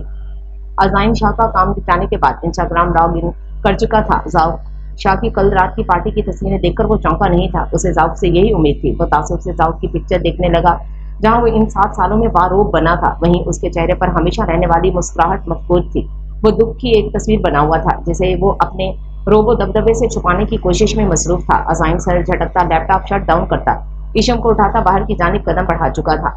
दूसरी जानिब अनूद जैसे ही नीचे लाउंज में आई सामने पड़े न्यूज़पेपर को पढ़ने में मसरूफ हो गई। जैसे जैसे वो न्यूज़पेपर पढ़ रही थी वैसे वैसे उसके चेहरे का रंग फक हो रहा था। न्यूज़पेपर की हेडलाइन में जाउक हैदर शाह की हवेली में होने वाली पार्टी और उसकी मीडिया से गुफ्तगू के बारे में तफसील से लिखा था। आंसू अनूद के गाल पर चमकने लगे जब किसी ने उसके हाथ से न्यूज़पेपर छीन लिया।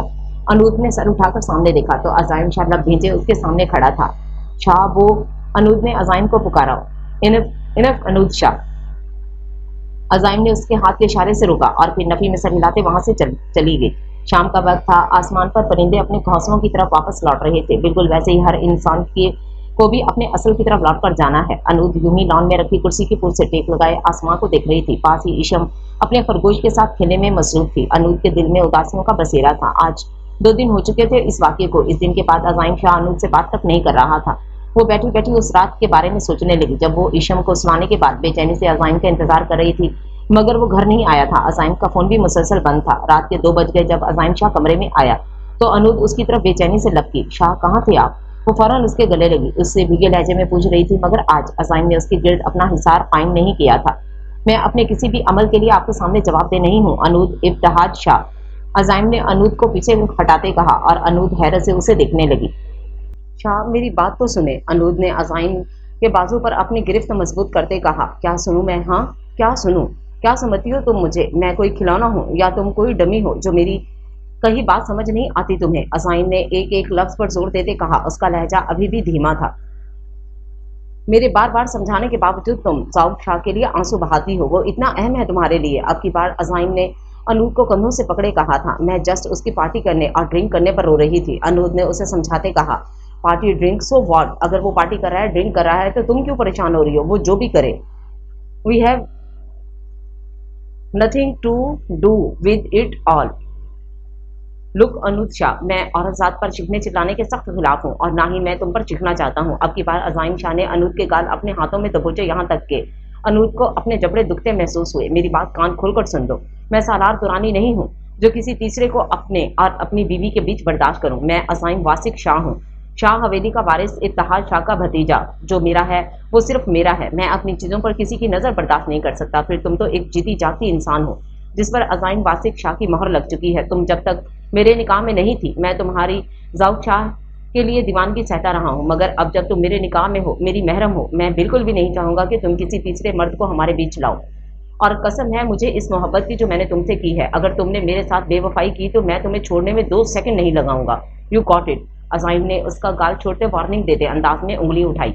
अनूद तो हैरत से उसे देख रही थी। जो वो इतना जनूनी, इतना शिद्दत पसंद था, इस बात का अंदाजा अनूद को उसके साथ चंद दिन रहकर ही हो चुका था। उस रात के बाद अनूद और अज़ाइम के माबैन कोई बातचीत नहीं हुई थी। वो यूं ही पुरसोच अंदाज में बैठी थी जब साइमा उसके पास आकर बैठी थी। अनूद बेटा, क्या तुम शो बिजनेस में कम बैक करना चाहती हो? साइमा ने अनूद को मुखातिब करते उसे सोचों से निकाला। जी खाला। अनूद अभी भी आसमां को देख रही थी। बट तुम हॉस्पिटल और शोबिज को एक साथ कैसे मैनेज करोगी? बेटा, ऐसी कौन सी वजह है जिसने तुम्हें इतना बड़ा फैसला करने पर मजबूर किया है? साइमा ने अनूद का चेहरा अपने हाथ के प्याले में लेते हुए इस्तफसार किया। खाला, मुझे खौफ है, अनूद ने साइमा से नजरें चुराते कहा। किस चीज का खौफ अनूद? साइमा ने अनूद से सवाल किया। अज़ाइम शाह को खोने का खौफ। खाला, मुझे खौफ है इस बात का कि कहीं मेरी बेटी ईशम का बचपन भी ऐसा ना हो जैसा मेरा था। मुझे खौफ इस बात का है खाला कि कहीं कोई जानिया मेरे और मेरे डिजायर के बीच आकर हमें तबाह ना कर दे। अनूद ने डरते डरते कहा। उसकी आंखों से आंसू मुतवातर बह रहे थे। बेटा, खौफ वहां होता है जहां एतबार ना हो। क्या तुम्हें अपने अज़ाइम पर एतबार नहीं है? साइमा ने अनूद की जानिब देखते कहा। अनूद ने चौंक कर सर उठाया। नहीं खाला, मुझे मेरे अज़ाइम पर खुद से ज्यादा यकीन है। बट अनूद बात करते करते रुक गई थी। बेटा, मोहब्बत में अगर वगर लेकिन शायद जैसे अल्फाज का कोई जवाब नहीं होता। जहाँ ये सब हो वहाँ मोहब्बत मशकूक हो जाती है। साइमा की बात सुनकर अनूद के लबों पर तल्ख मुस्कुराहट खिल उठी। खाला, मुझे एतबार है मगर असाइन को मुझ पर एतबार नहीं। अनूद ने सर झटकते कहा। तो उसे एतबार दिलाओ बेटा, अभी देर नहीं हुई। बेटा, मर्द एक बेलगाम घोड़े की तरह है, उसे तुम लाख कोशिश के बावजूद हजारों हरबे करके भी काबू नहीं कर सकती सिवाय एक चीज के। साइमा ने अनूद को समझाते कहा। कौन सी चीज खाला? अनूद ने भी साइमा से पुरतजस्सुस अंदाज में पूछा। एतबार के धागे में बांध लो उसे, यकीन जानो वो कभी नहीं डगमगाएगा। अनूद, तुम जानती हो इब्तिहाज और आलैन के रिश्ते में बेतहाशा मोहब्बत थी, इश्क था, जुनून था, मगर एक चीज की कमी थी और वो था एतबार। तभी तो जामिया और सालार ने उनके रिश्ते में घात लगाने की कोशिश की थी। बेटा, मोहब्बत का ये मीनार सिर्फ दो ही सतूनों पर कायम रहता है, एतबार और इज्जत। और जिस रिश्ते में एतबार और इज्जत ना होना, वो रिश्ता जल्द ही टूट जाता है। खैर, कम बैक कर रही हो बेटा? साइमा ने अनूद को समझाते हुए कहा और फिर बात बदलते हुए बोली। जल्द ही खाला, आपके बेटे को सरप्राइज करना है। अनूद ने आंख दबाते कहा। उसकी बात सुनकर साइमा भी मुस्कुराई। अनूद, चलो आज शॉपिंग पर चलते हैं, न्यू कलेक्शन आई है। साइमा ने एकदम शॉपिंग का प्लान बनाया। अनूद भी कुछ देर बाहर जाकर खुद को रिलैक्स करने का सोच रही थी।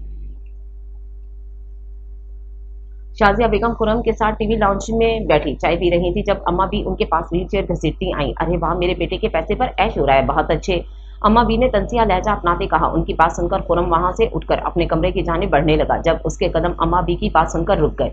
ये सब तुम्हारी वजह से हुआ है, जो मेरी हवेली तबाह हो गई है, और इस जना की पैदावार को भी तुम ही मेरे घर लेकर आई हो। अम्मा बी ने शाजिया को इल्जाम देते कहा जब खुरम की बर्दाश्त जवाब दे चुकी थी। सीरियसली अम्मा साईं, ये जना की पैदावार आपके बेटे की ही कारस्तानी है। खुरम ने आज अम्मा साईं को जवाब देना जरूरी समझा। बकवास बंद करो अपनी खुरम। शाजिया बेगम ने खुरम को टोका। अम्मा साईं, खुरम आपके बेटे का नाजायज नहीं जायज बेटा है, उसने सनम से निकाह किया था। शाजिया बेगम ने एक एक लफ्ज पर जोर देते हुए कहा। लिमिट माँ, आप किसी को ये सब बता रही हैं जिन्होंने अपनी मकारी से अपने छोटे बेटे की औलाद को नाजायज करार दिया था, जबकि उनके बेटे ने सारी दुनिया के सामने आलन के आने से निकाह किया था। मैं तो फिर भी उनके बेटे के खुफिया कारनामों का नतीजा हूँ। बात सुने मेरी अम्मा साईं, मेरे लिए ना तो ये हवेली इतनी अहमियत रखती है और ना ही आपकी इस जानी और कमीने बेटे का नाम अहमियत रखता है। मेरे लिए अगर कुछ अहम है तो मेरी माँ और मेरे दोनों भाई अहम हैं। अरे, थूकना भी पसंद नहीं करता खुरम शाह आपकी इस दौलत पर, आपकी इस झूठे शानो शौकत पर। वो अम्मा साईं को ये कहते ही अपने कमरे में चला गया और बेड पर दोनों हाथों में अपना सर गिराए बैठा। जब शाजिया बेगम ने खुरम के कंधे पर अपना हाथ रखा और वो उनका लम्स महसूस करते ही रोने लगा। माँ, उनके बेटे ने मुझे इंसान से जानवर बनाया, मुझे मेरी ही मोहब्बत का मुजरिम बनाया। माँ, वो ठीक कहती हैं, मेरा इस हवेली पर कोई हक नहीं है, मुझे मेरे जुर्मों की सजा मिल रही है। माँ, काश मैं ऐसा ही रहता, बेहिस लापरवाह। वो जाते जाते मेरे अंदर के जानवर को भी मार कर चली गई, मुझे बेहिस को निदामत की गहराइयों में छोड़कर चली गई, मुझे अपना आदि बनाकर मेरे वीरान दिल में मोहब्बत का फूल खिलाकर मुझसे रूठ गई। माँ, मेरी इल्तफात चली गई अपने खुरम को छोड़कर। खुरम शाह आज दीवानों की तरह रो रहा था। उसे इन 7 सालों में इल्तफात की यादें एक एक पल के लिए भी जीने नहीं दे रही थी, मगर वो जी रहा था इल्तफात के बगैर, उसकी याद में बिलखते हुए जिंदगी गुजार रहा था। उसने सुन रखा था कि खुदा अपने मुजरिम को माफ कर देता है, मगर मोहब्बत अपने मुजरिम को माफ नहीं करती। और इन 7 सालों में उसे मोहब्बत ने ऐसी मार मारी थी कि वो कराहने के सिवा कुछ कर नहीं सकता था। रात की नीलीगों स्याही हर सू फैली हुई थी, हर तरफ खामोशी का राज था। ब्लैक जींस पर ब्लैक ही हुडी पहने वो 6 फुट का कसरती जिस्म का मालिक अपनी बाइक से टिक लगाए सामने लगे नेम प्लेट को गौर से देख रहा था। जाली हरूफ में लिखा इब्तिहाज शाह हेल्थ केयर पर नजरें टिकाए खड़ा रहा और फिर इर्द गिर्द से बेनियाज अपनी मंजिल की जानिब चलने लगा। वो जैसे ही लॉबी में पहुंचा तो वहां इक्का दुक्का लोग मौजूद थे। वहां से गुजरता वो रिसेप्शन पर बैठी लड़की को थम्स अप का साइन देता सीढ़ियों की तरफ बढ़ा। वो नर्स अपना सर चटकती काम में मसरूफ रही, क्योंकि ये शख्स किसी सूरत उसकी बात नहीं सुनने वाला था। दूसरी मंजिल पर पहुंची खामोशी ने उसका इस्तकबाल किया और वो एक ट्रांस की सी कैफियत में मुख्तलिफ वार्ड से होता हुआ एक मखसूस कमरे की तरफ बढ़ा।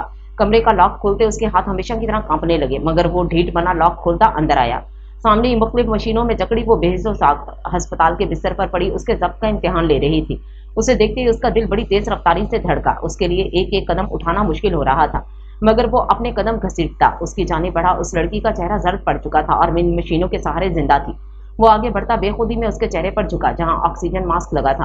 वो अपने हाथ की पुल से उसके गाल सहलाने लगा और फिर उसका हाथ अपने दोनों हाथों में लिए वहीं स्टूल पर बैठा खामोश आंसू बहाने लगा। मेरी डोल, प्लीज ठीक हो जाओ, मैं तुम्हें अपनी बाहों में लेना चाहता हूँ, तुम्हारे इस दिल को सरापे पर अपनी मोहब्बत की मोहर छोड़ना चाहता हूँ। वो अब उसकी गर्दन पर झुका अपने होंठों का लम्स उसकी गर्दन पर छोड़ने लगा। उसके अमल में बला की शिद्दत थी, मगर मुकाबिल बिस्तर पर पड़े इस वजूद पर कोई असर नहीं हुआ था। वो बिल्कुल बेहिस लेटी पूरी दुनिया से खफा थी। उसे इस शख्स के आंसू उस शख्स की मोहब्बत और शिद्दत की परवाह ना थी। वो शख्स थक हार कर वहीं उसके पास बैठ गया और जब दरवाजा खुलने की आवाज पर वो पीछे मुड़ा तो उस पर हैरत के पहाड़ टूट पड़े थे। सामने ही अनूद शाह बड़े गौसूले अंदाज में उसे घूर रही थी। उसकी आंखों में गुस्से की आग भड़क रही थी। वो चील की तेजी से आगे बढ़ी और उसके गिरेबान से पकड़ा और एक थप्पड़ उसके मुंह पर मारा। यू ब्लडी बास्टर्ड, तुम्हारी जुर्रत कैसे हुई यहाँ आने की? अभी तक तुम्हारा दिल नहीं भरा? तुम्हें सुकून नहीं मिला? मेरी हंसती मुस्कुराती जिंदगी से भरपूर बहन को इस हाल में पहुंचाकर क्या चाहते हो? ये जो बची खुची सांसें हैं वो भी छीनना चाहते हो? हाँ बोलो ना।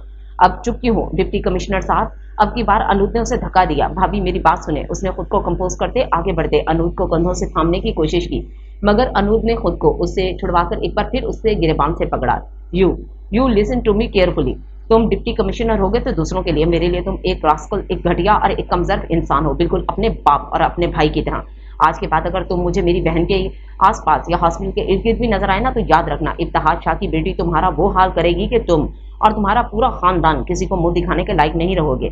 मैं अगर चुप हूं तो इसे मेरी कमजोरी मत समझना। मेरे अंदर इब्तिहाज शाह और आलैन के अली का खून है। मैं अपने दुश्मनों को उनके मुंह के बल गिराना जानती हूँ। मेरे अपनों की हिफाजत करना मेरा फर्ज है। अगर किसी ने मेरे अपनों को अजियत पहुंचाई तो उसे सफाई हंसी से मिटा के रख दूंगी। You got it. अनूद उसे एक बार फिर धक्का देती उंगली दिखाते वार्न करते बोली थी, now get out from here. Anood के लहजे की सख्ती ने मुकाबिल को खामोश कर दिया था और वो एक लफ्ज भी बोले बिना वहां से जाने के लिए आगे बढ़ा और फिर पीछे मुड़कर नम आंखों से इस जिंदा लाश बने वजूद को देखता वहां से चला गया। उसके जाते ही अनूद वहीं फर्श पर बैठी नम आंखों से अपनी बहन को देखने लगी। उसकी जिंदगी से भरपूर बहन अब एक जिंदा लाश बन चुकी थी। दूसरी जानिब ज़ौक़ शाह अभी अभी अबरीश के अपार्टमेंट पहुंचा था। नशे में धुत डगमगाते कदम। ज़ौक़ हैदर शाह की यह हालत देखकर अबरीश ने उसे दुख भरी नजरों से देखा। इससे पहले कि ज़ौक़ गिरदा अबरीश ने आगे बढ़ते उसे सहारा दिया और नम आंखों से उसे देखने लगी और फिर अपने साथ लेकर कमरे में पहुंची। कमरे में दाखिल होते ही अबरीश ज़ौक़ को सहारा देते बेड पर लेटाने लगी कि वो खुद पर बैलेंस कायम न रख सकी और ज़ौक़ शाह के ऊपर जा गिरी। ज़ौक़ शाह ने उसकी कमर पर अपनी गिरफ्त मजबूत की। शाह साईं, अबरीश ने उसे पुकारा। कुछ मत बोलो अबरीश। ज़ौक़ ने अपने अंगूठे से अबरीश के लब सहलाना शुरू किए। हमें तुम्हारे ये लब बहुत पसंद हैं अबरीश, और इन लबों पर लगी ये लिपस्टिक हमें मदहोश कर देती है। यकीन जानो तुम्हारे लब सदी का सबसे दिलफरेब फितना है। ज़ौक़ ये कहते ही अपने लब उसके लबों पर रख चुका था और उसे चूमने लगा। अबरीश इस हरकत पर कांप उठी और खुद को ढीला छोड़े ज़ौक़ का साथ देने लगी। दोनों एक दूसरे के लब चूम रहे थे, काट रहे थे, यहाँ तक कि अबरीश की सांसें उखड़ने लगीं तो वो अबरीश को कमर से पकड़े उसको अपनी बाहों में भर चुका था और उसे यूं ही बाहों में उठाए दीवार की जानिब बढ़ा और उसके गाल चूमते उसके कानों की तरफ बढ़ा और उसके कान के पीछे किस करने लगा। ज़ौक़ की जुबान का लम्स जैसे ही अबरीश को अपनी कान की पुछ पर महसूस हुआ वो खुद को गिरने से बचाने के लिए ज़ौक़ की कमर के गिर्द अपनी टांगे फैला चुकी थी। ज़ौक़ भी अब उसको दीवार का सहारा देता अबरीश की गर्दन से दुपट्टा उतारकर दूर फेंक चुका था। अब अबरीश की दूधिया शफाफ गर्दन ज़ौक़ के सामने थी और गर्दन से नीचे उसके जिस्म के नशीबो फराज ज़ौक़ को मजीद बहका चुके थे। वो उस पर चुका अपना तमाम नशा उतारने लगा। कमरे की खामोशी में धड़कनों की आवाज अबरीश के जिस्म से उठती दिलफरेब महक ज़ौक़ को मजीद शिद्दत दिला रही थी। वो एक बार फिर उसके लबों को कैद कर चुका था। अबरीश की लिपस्टिक छूट चुकी थी और अबरीश ने ज़ौक़ के बालों को दोनों मुट्ठियों में जकड़ लिया। अगली सुबह ज़ौक़ शाह की आंख खुली तो अबरीश उसके सीने पर सर रखे सो रही थी। सूरज की रोशनी पर्दों से छिनकर कमरे में आ रही थी और इस रोशनी में दमकता अबरीश का नींद भराना जिस्म ज़ौक़ शाह की नजरों के हिसार में था। वो कितनी ही देर उसे एक ट्रांस की सी कैफियत में देखता रहा और फिर उसका सर अपने सीने से उठाकर तकिए पर रखा और उस पर कंबल सेट करता खुद बेड से उठा। फर्श पर पड़ी अपने कपड़े उठाकर पहनते वो सामने रखे काउच पर बैठ गया और मदहोश नजरों से अबरीश को देखने लगा। ये कैसा जादू किया है तुमने हम पर अबरीश? क्यों हमें तुम्हारी कुर्बत इतना सुकून देती है? तुम्हारे इस दिलकश जिस्म की महक हमें मदहोश कर देती है, हमारे जुनून में इजाफा करती है। आखिर कौन सा इसम फूंका है हम पर? वो यूं ही दिल में अबरीश से मुखातिब हुआ और फिर अपना सर पीछे गिराए आंखें मूंद चुका था। जब एक खूबसूरत निस्वानी आवाज उसके कानों से टकराई थी। ये कोई जादू नहीं, कोई इस्म नहीं, निकाह की ताकत है शहजादे, जिसे तुम चाहकर भी इनकार नहीं कर सकते। यही निकाह के 3 बोल तुम्हें अबरीश की जानिब खींचते हैं। ज़ौक़ ने एकदम से आंख खोली और अपने इर्द गिर्द देखा। वो आवाज वाला वजूद कहीं गायब हो चुका था। कमरे में सिवाय अबरीश और ज़ौक़ के कोई नहीं था। ज़ौक़ शाह फटी फटी नजरों से पूरे कमरे का जायजा लेने लगा और फिर एक ही जस्ट में साइड टेबल पर पड़े वास को उठाकर ड्रेसिंग मिरर पर मारकर शीशे को चिकनाचूर कर चुका था। अबरीश की आंख शीशे के टूटने पर खुली और वह गायब दिमागी से इर्द गिर्द देखने लगी। सामने ही फर्श पर बैठा शर्टलेस ज़ौक़ शाह और पास ही फर्श पर बिखरे शीशे के टुकड़े उसे हालात की संगीनी का एहसास दिला चुके थे। वो यूं ही बेड से उठती शीशे के टुकड़ों से बचती बचाती उसके पास पहुंची और उसका सर अपने सीने पर रखा था। चली क्यों नहीं जाती आप मेरी यादों से, मेरे ख्यालों से? नहीं है मुझे आपकी जरूरत, मैं आपके बगैर जीना सीख चुका हूँ। So please get lost from my memories. वो किससे मुखातिब था अबरिश जान चुकी थी, इसलिए उसने जाओ को यूं ही अपने सीने से लगाए उसे पुरसुकून करने की कोशिश की। जाउक शाह भी अबरिश के सीने पर सरक के सो चुका था और अबरिश काफी देर बाद उसे सहारा देते बेड पर सुला चुकी थी और नम आंखों से जाउक शाह को देखने लगी। वो बिल्कुल एक मासूम बच्चे की माने सारी दुनिया से खफा अपने आप में गुम सो रहा था और अबरिश को इस शख्स पर बहुत प्यार आया। वो बेअख्तियार उसके गाल पर बोसा देते उससे अलग हुई थी। जाउक शाह आज भी उस ट्रॉमा में था और इस बात का इल्म सिवाय अबरिश के किसी को नहीं था, क्योंकि वो इन 7 सालों में अपनी जिंदगी के जज्बाती और नाजुक तरीन लम्हात अबरिश के साथ गुजार रहा था और इसलिए अबरिश उसकी रग रग से वाकियत के दावेदार थी और बहुत जल्द अबरिश को अपने ही इस खोखले दावे पर शर्मिंदगी होने वाली थी। सुबह के 7 बजे अनूप घर आई थी। पिछली पूरी रात वो अपनी बहन के साथ ही रही थी। एक अनजाना खौफ उसे असियत में मुब्तला कर रहा था। वो ना चाहते हुए भी शाह हवेली के मकीनों के बारे में सोचने लगी। यूं ही उसका दिल भर आया। वो थके थके कदम उठाती अपने कमरे की जानिब बढ़ी। रूम का दरवाजा खुलते उसके लबों पर बेअख्तियार मुस्कुराहट खिल उठी। सामने ही अज़ाइम शाह ब्लैक जींस पर ही ब्लैक मुनैन पहने फर्श पर पुशअप्स करने में मसरूफ था। उसकी सुनहरी बाल उसकी पेशानी पर गिरे थे और उसकी कमर पर बैठी ईशम उसे कोई स्टोरी सुनाने में मसरूफ थी जिसे वो बड़ी दिलचस्पी से सुन रहा था। मामा आ गई। ईशम ने अनूद को देखते ही खुशी से नारा लगाया। अनूद ईशम की एक्साइटमेंट देख अंदाजा लगा चुकी थी कि उसकी कोई फरमाइश अज़ाइम शाह ने पूरी की है। अनूद ने आगे बढ़ते ही ईशम को गले लगाया और एक नजर अज़ाइम शाह पर डाली। उसके बरहना सीने को देख अनूद शर्माते हुए उसके पास से गुजरी और सीधा ड्रेसिंग रूम में चली गई। उफ अनूद, तुम भी ना कंट्रोल करो अपनी फीलिंग्स पर। ऐसे ठरकियों की तरह उसे देखने की आदत कब जाएगी तुम्हारी? अनूद खुद को डिपटते हुए बोली। ठरकी? सीरियसली? यस, मैं अपने शौहर के लिए ठरकी ही हूँ। अनूद दिल ही दिल में खुद को बावर करवाते चेंज करने लगी। वो जैसे ही चेंज करके कमरे में आई, सामने ही वो सोफे पर बैठा कान से फोन लगाए किसी से बात करने में मसरूफ था। अनूद का ध्यान एक बार फिर कल रात वाले वाकये की तरफ चला गया तो उसके चेहरे पर परेशानी और तकलीफ के आसार नजर आने लगे जो अज़ाइम शाह की जीरक नजरों से मख्फी ना रहे। ओके, मैं तुम्हें बाद में कॉल करता हूँ। अज़ाइम शाह ये कहते ही फोन बंद करता अनूद की जानिब बढ़ा जो पीच कलर के शॉर्ट फ्रॉक में बिल्कुल डोल लग रही थी। वो उससे ज्यादा दिन खफा नहीं रह सकता था। इस बात का अंदाजा उसे 16 साल की उम्र में ही हो चुका था। अज़ाइम शाह ने उसके दिलकश सरापे को अपनी नजरों में उतारा और आगे बढ़ते बिना कोई बात किए अनूद को गले लगाया। अनूद तो उसका सहारा पाते ही बेख्तियार रोने लगी। बाज दफा इंसान की हालत ऐसी होती है कि उसे एक मेहरबान कंधे की जरूरत होती है जिस पर सर रखे वो अपना सारा दुख दर्द कह दे। अनूद को भी ऐसे ही एक सहारे की जरूरत थी और वो सहारा सिर्फ और सिर्फ अज़ाइम शाह का था। जिंदगी, एवरीथिंग विल बी ओके। अज़ाइम ने अनूद को पुचकाते हुए उसके कान के पास सरगोशी करते कहा। मैं आपको कैसे बताऊं, आपके साथ अनफेयर नहीं हूं। मैं कैसे बताऊं, मैं शाह हवेली के मकीनों से खौफजदा हूं। वो मुझसे मेरे जीने की वजह छीन लेंगे। वो आपको छीन लेंगे, मेरी ईशम को छीन लेंगे। अनूद रोते रोते अज़ाइम को सब बताने लगी। अनूद, अल्लाह के अलावा कोई भी ताकत मुझे तुमसे या हमारी बेटी से दूर नहीं कर सकती। शाह हवेली के मकीन आम इंसान है, खुदा नहीं। अज़ाइम ने अनूद पर अपनी गिरफ्त मजबूत की। वो जमीनी खुदा बने बैठे हैं शाह। अनूद ने भी रोते रोते कहा। कोई बात नहीं, जिंदगी इन जमीनी खुदाओं का भी इबरतनाक अंजाम होगा। Just relax. अज़ाइम ने उसके बालों में उंगलियां चलाते कहा। वो उसे आधे घंटे में रिलैक्स कर चुका था। काफी देर बाद अनूद रिलैक्स अंदाज में अज़ाइम से अलग हुई और उठते हुए बोली, शाह आप नाश्ता तो लेट करेंगे, मैं कॉफी बनाकर लाती हूँ। अनूद ने अज़ाइम की जानिब मुस्कुराते हुए देखा मगर अज़ाइम ने उसका हाथ पकड़कर उसे रोका। बैठो ना, हॉट चॉकलेट, मेरा कुछ खाने पीने का मूड नहीं है। इतने दिन बाद तो मिल बैठने का मौका मिला है, अब उसे भी काफी के चक्कर में जाया करने से रहा। अज़ाइम ने अनूद की जानिब देखते कहा और अनूद उसके जिद्दी अंदाज पर मुस्कुराई। कुछ ज्यादा जल्दी ख्याल नहीं आ गया आपको मेरा? अनूद के तंजिया अंदाज पर अज़ाइम ने उसे अपनी जानिब खींचते अपने सीने पर गिराया। तो तुम्हें भी बड़ी जल्दी शिकवा करने का ख्याल आया? अज़ाइम ने तुर्की पर तुर्की जवाब दिया और अनूद के चेहरे पर से उसके बालों की लट हटाते बोला, आपके पास वक्त ही कहाँ होता है अज़ाइम? हर वक्त ऑफिस, शोबिस, फाइल्स, लैपटॉप, जो वक्त बचता है ईशम को दे देते आप। अनूद ने नरूठे लहजे में अज़ाइम से कहा और उसके बरहना सीने को गौर से देखने लगी और फिर उसके दिल के मुकाम पर उंगलियों से अनूद लिखने लगी। इतने दिन के बाद बीवियों वाला रूप झाड़ा तुमने, अब मुझे ये रूप देखने के लिए रोज ही मसरूफ होना पड़ेगा। अज़ाइम ने आंख दबाते कहा। सोचना भी मत अज़ाइम, मैं जान ले लूंगी आपकी। अनूद ने गुस्सीले लहजे में कहा और उसकी बात सुनकर अज़ाइम शाह ने कहका लगाया। आप जब हंसते हैं तो फजाएं रक्स करती हैं शाह। अनूद ने खोए खोए लहजे में कहा और उसकी बात सुनकर अज़ाइम की हंसी को ब्रेक लग गया। वो अनूद को अपने सीने में भींच चुका था। जाउक शाह आलियन की बरसी के बाद आज हवेली आया था। सामने ही अम्मा साईं और जामिया को देख उसके चेहरे पर सख्ती छा गई थी।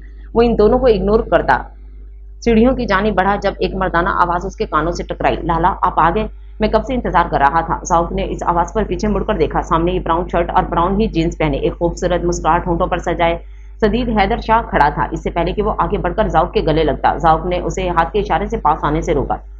तुम कब आए? जाउक ने बगौर उसके चेहरे की जानिब देखा जहां अब संजीदगी तारी हो चुकी थी। लाला मैं काफी दिनों से आया हुआ हूँ, आप कैसे हैं? सदीद ने नम लहजे में इस्तफसार किया। जिंदा हूँ, सांसें ले रहा हूँ, इतना काफी है ना? अब की बार जाउक ने भमें ऊपर उठाए उसे इस्तफसार किया। जी इंतजार रहेगा उस दिन का जब मेरे लाला अपनी जिंदगी को गुजारने के बजाय जिएंगे। I will wait for this change in your life लाला। सदीद उसे ये कहते ही वहां से चला गया और जाउक नफी में सर हिलाता अपने कमरे की जानिब बढ़ गया। कमरे में दाखिल होते ही मुकम्मल खामोशी ने जाउक शाह का इस्तकबाल किया और वो सर हिलाता फ्रेश होने चला गया।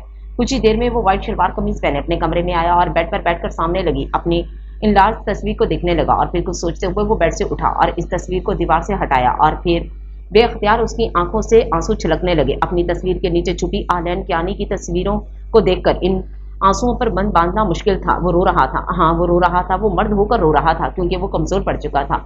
उसके जीने की वजह उसकी आनी उसे छोड़कर चली गई थी। वो आज तक इस हकीकत को कबूल नहीं कर पाया था। आलैन की मौत इसके लिए नाकाबिले यकीन सानिया थी और ये सानिया जाउक हैदर शाह की पूरी जिंदगी को सोगवार बना चुका था।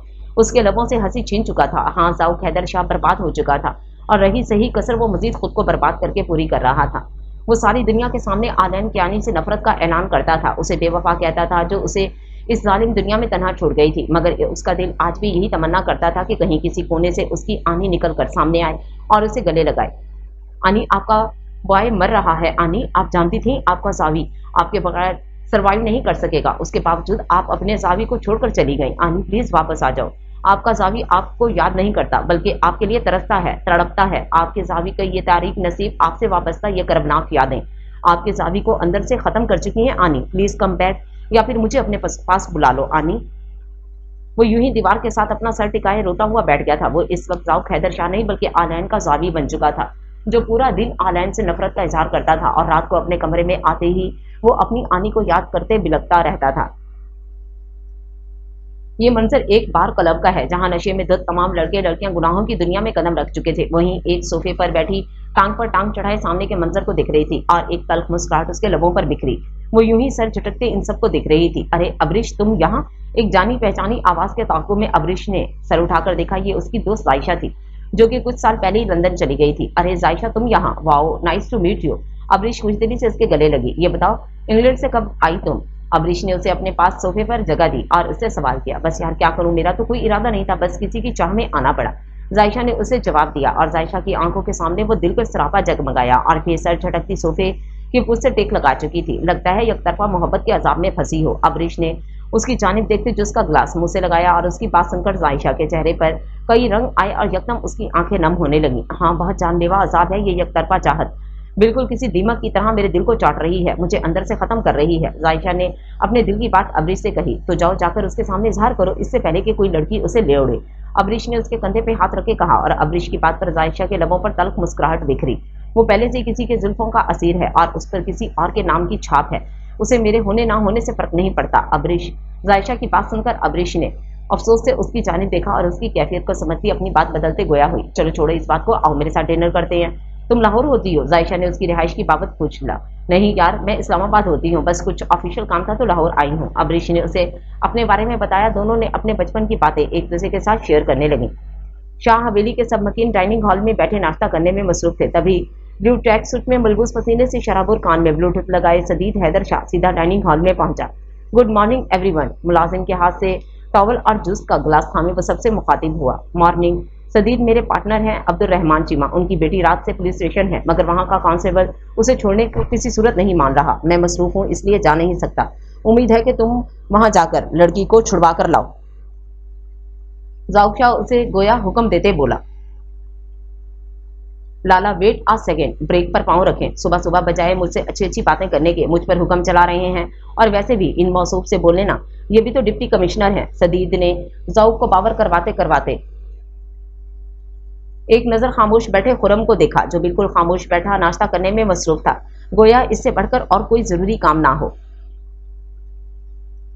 इससे जरूर कहता मगर ये आजकल किसी और ही दुनिया के बासी बने हैं, इन्हें इर्द गिर्द का होश कहाँ। अब की बार जाउक ने खुरम को भी घसीटा।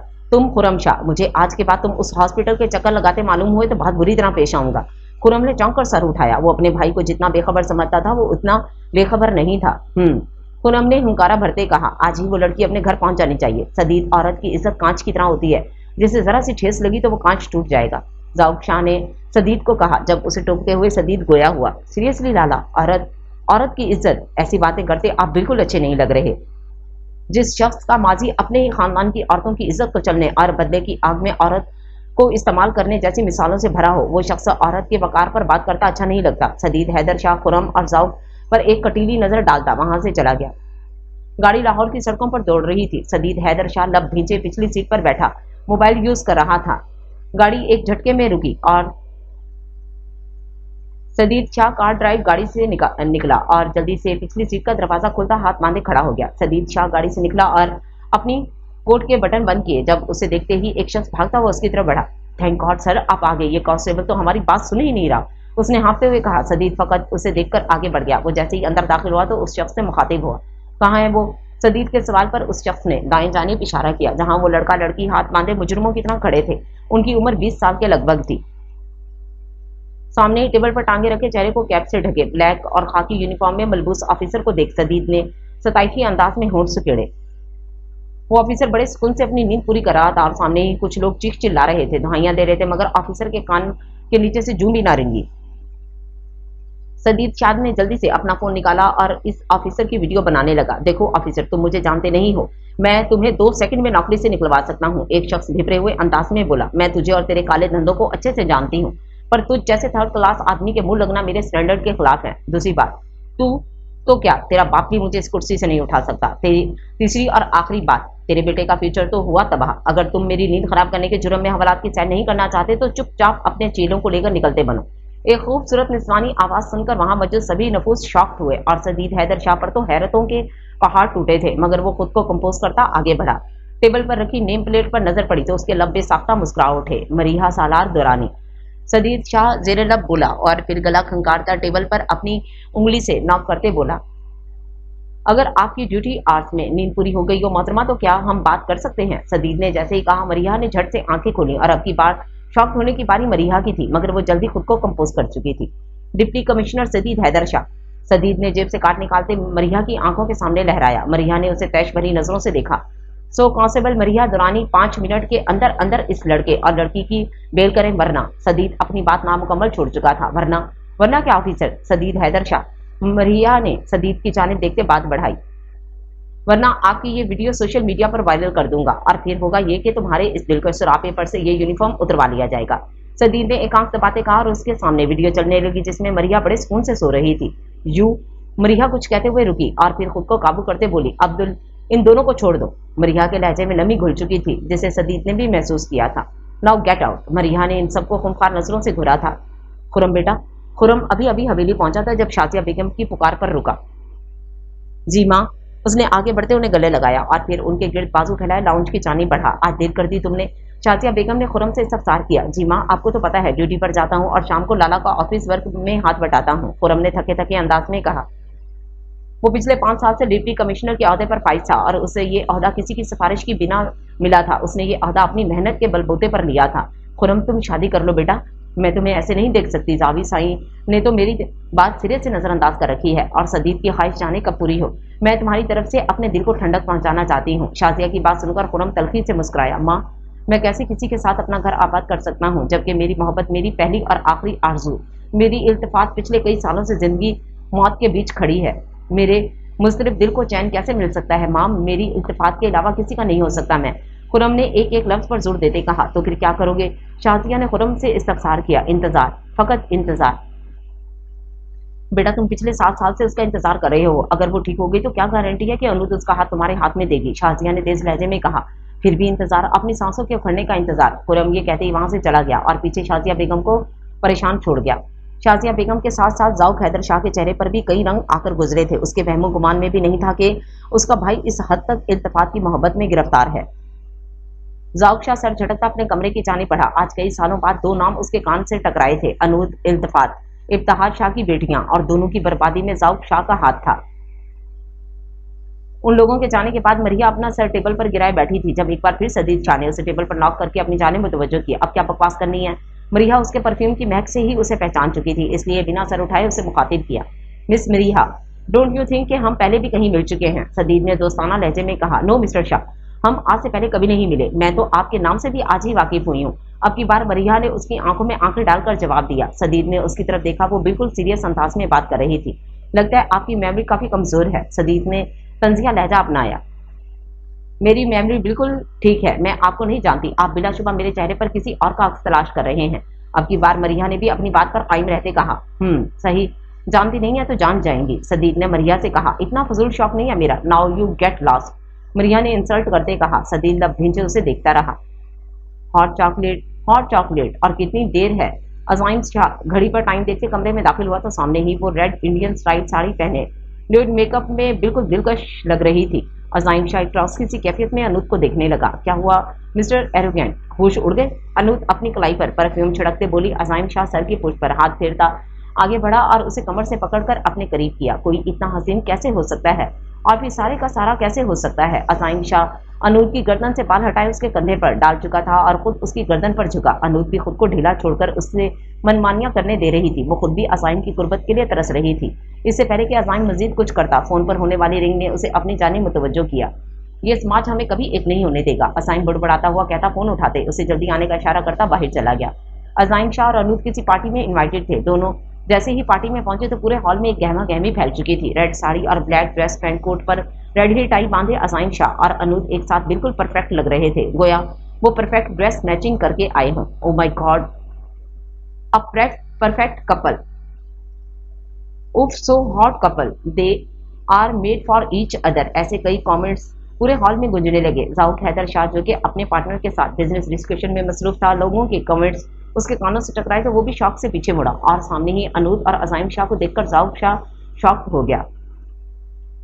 उसने अजाइम शाह की जानिब देखा जो पहले से ज्यादा संजीदा और खुबरू हो चुका था। बिल्कुल इब्तिहाज शाह की जवानी था वो, और उसके साथ खड़ी वो लड़की पहले से ज्यादा क्लासी और ग्रेसफुल हो चुकी थी। जाउक हैदर शाह के दिल ने अपनी दिल पर साइन को देखते एक बीट मिस की। वो हमेशा की तरह आज भी एक ट्रांसनेस से देखने लगा। जब अपने ऊपर किसी की नजरों की तपिश महसूस करते अनूद ने इर्द गिर्द देखा और फिर जाउक शाह पर नजर पड़ते कमोबेश अनूद का हाल भी जाउक की तरह था। अजाइम शाह जो कि लाइमलाइट का आदी था, उसे लोगों ने घेर रखा था। हर कोई उसके साथ सेल्फी लेने के लिए बेताब था। अनूद नामहसूस अंदाज में वहां से एक खाली कोने में जाकर खड़ी हो गई। वो पिलर से टेक लगाए गहरे सांस लेने लगी और काफी देर तक खुद को कंपोज करती रही। जैसे ही वो हॉल में पहुंचे सामने ही जाउक शाह खड़ा था। वो उसे नजरअंदाज करती अजाइम की तरफ बढ़ी जो अभी भी अपने फैंस के बीच खड़ा था। अनूद ने अजाइम के कंधे पर अपना हाथ रखा। अजाइम के लबों पर मुस्कुराहट खिल उठी। Excuse me please. Azaim Shah ने सबसे एक्सक्यूज करते अनूद की कमर में हाथ डाले उसे अपने करीब किया और पार्टी के होस्ट से मिलने लगा। यूं ही बातों बातों में वो एक बार फिर लोगों के हजूम में आ चुके थे। अजाइम ने अनूद को अपने साथ लगाया और फिर फोटोग्राफर इन दोनों की कई पिक्चर्स लेने लगे। अनूद की नजर जैसे डांस फ्लोर के पास खड़े जावी की तरफ उठी, वो उसे देखने लगी और उसके ताकुब में अजाइम शाह ने देखा तो अजाइम शाह ने बेख्तियार अनूद की बरहना कमर पर अपनी पकड़ मजबूत की। ये उसकी पकड़ में शिद्दत थी जिसे अनूद ने भी महसूस किया। अजाइम ने अपना एक हाथ अनूद की कमर के गिर्द फैला रखा था, दूसरा हाथ उसके सामने फैलाया। Let's dance missus Azaim Shah. Azaim ने एक एक लफ्ज पर जोर देते कहा। तमाम लोगों की नजरें उस पर टिकी थी और हॉल में हुटिंग का शोर जाग उठा था। अनूद बड़े कॉन्फिडेंस से अजाइम के हाथ पर अपना हाथ रख चुकी थी। अजाइम जाउक पर एक जताती नजर डालता कॉन्फिडेंस से अनूद का हाथ थामे डांस फ्लोर पर ले आया। अनूद ने कश्मकश में घिर कर डांस फ्लोर पर पहले से मौजूद जाउक को देखा था। जाउक भी उसी को तक रहा था। उसकी आंखों में क्या कुछ नहीं था। अनूद का दिल लर्जा। Hey hot chocolate, just look into my eyes. Azaim ने गैर महसूस तरीके से उसकी निगाहों के सामने खुद को लाते फसूफेज लहजे में कहा तो अनूद ने कदरे चौंक कर खुद के सामने खड़े अजाइम की आंखों में देखा। कश्मकश पर अजाइम की दीवाना वार मोहब्बत का खुमार चढ़ा था और वो अजाइम की निगाहों से छलकते बेकाबू जज्बात में खुद को गुम कर बैठी। अनूद ने यूं ही उसकी आंखों में देखते इस्तेहकाक से अजाइम के कंधे पर हाथ रखा था और अजाइम ने उसकी पुष्ट पर हाथ रखकर अपनी तरफ धकेला। वो कच्ची डोर की तरह टूटकर उसके सीने से लग गई थी। दिल इबादत कर रहा है, धड़कने मेरी सुन, तुझको मैं कर लूं हासिल, लगी है यही धुन। स्पॉटलाइट ने डांस फ्लोर पर इन दोनों का अहाता किया हुआ था और वो दोनों दुनिया माफिया से बेखबर एक दूसरे की आंखों में आंखें डाले स्लो म्यूजिक की धुन पर रक्स कर रहे थे। अजाइम ने उस पर ग्रिप ढीली करके कदरे पीछे होकर उसका हाथ पकड़कर घुमाया था और वो घूमती हुई अचानक से अजाइम की गिरफ्त से निकलकर पास ही उन पीना दोस्त नजरों से घुरते जाउक की तरफ गई थी और जावी ने कुदरत के इस हसीन इत्तफाक को मौका गनीमत जानकर अनूद को बाहों में भरा। वहां मौजूद सब लोगों के लिए ये डांस स्टेप था, मगर वो ये तीनों ही जानते थे कि उनके दिलों पर इस पल की अफताब में क्या गुजरी थी। अजाइम इस काया पलट पर लम्हा भर के लिए जहां का तहां थम गया और जाउक की बाहों में खुद को पाकर अनूद तड़प गई थी, जबकि जाउक के लबों पर फाते आलम जैसी मुस्कुराहट थी। अनूद ने दुख से जाउक की मुस्कुराहट को देखा था और अपनी कमर पर जाउक की थरकती उंगलियों से कपकपाकर उसके कंधे पर हाथ रखते बेचैनी से धकेलती पलटकर वापस अजाइम की बाहों में समा गई थी। अजाइम जिसके चेहरे पर अनूद को खो जाने का खौफ डर आया था, वो फौरन खत्म हुआ। अनूद ने सांसों के इरताश पर काबू पाकर अज़ाइम की जानिब निगाह की और ना जाने क्या हुआ था, उसने जरा सा ऊंचा होकर अज़ाइम के माथे पर लब रखे थे। अज़ाइम के लिए अनूद की यह हरकत खुशगवार और गैर मुतवक्को थी। दूसरी तरफ ज़ौक़ जिसको दिखाने के लिए अनूद ने यह बेबाक मुजाहरा किया था, अंदर तक जलकर राख हो गया था। मुझको दे तू मिट जाने, अब खुद से दिल मिल जाने, क्यों है ये इतना फासला। अनूद की इस बेबाकी पर अज़ाइम को भी शय मिल चुकी थी और उसने अनूद के गाल पर हाथ रखकर उसका चेहरा खुद से करीब तर कर लिया था। अनूद की पलकें लरजी थी। अज़ाइम ने यूं ही रक्स करते उसके माथे से अपना माथा टिकाया तो अनूद ने लरजती सरगोशी की थी। हॉट चॉकलेट, कुछ महसूस हो रहा है तो वो करो, बाकी सब भूल जाओ। अज़ाइम ने यूं ही जवाबी सरगोशी की थी और उसकी पलकों पर आहिस्ता से लब रखे। मुझे कुछ कैसे महसूस हो सकता है साईं, मैं तो आपकी बाहों में सब भूल जाती हूँ। ये भी कि अनूद कौन है। अनूद ने लरजते लहजे में एतराफ़ किया तो अज़ाइम पुरकशिश सा मुस्कुराया था। अनूद अज़ाइम शाह की है, फकत अज़ाइम शाह की। डांस खत्म हो चुका था। वो दोनों एक परफेक्ट कपल थे, दोनों मेड फॉर ईच अदर थे। तमाम लोग इन्हें साइठी नजरों से देख रहे थे और हर नजर में उनके लिए दाद थी, सिवाय एक नजर के जो इन्हें कीना तो उस नजरों से देखे गया। वो उनके ये प्यार भरे लम्हात देखकर जल भुन गया था।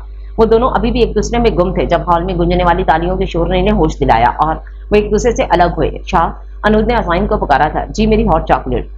अज़ाइम ने अनूद को कमर से पकड़े अपने करीब किया और अनूद उसके सीने से जा लगी। शाह, मुझे फ्रेश होना है प्लीज।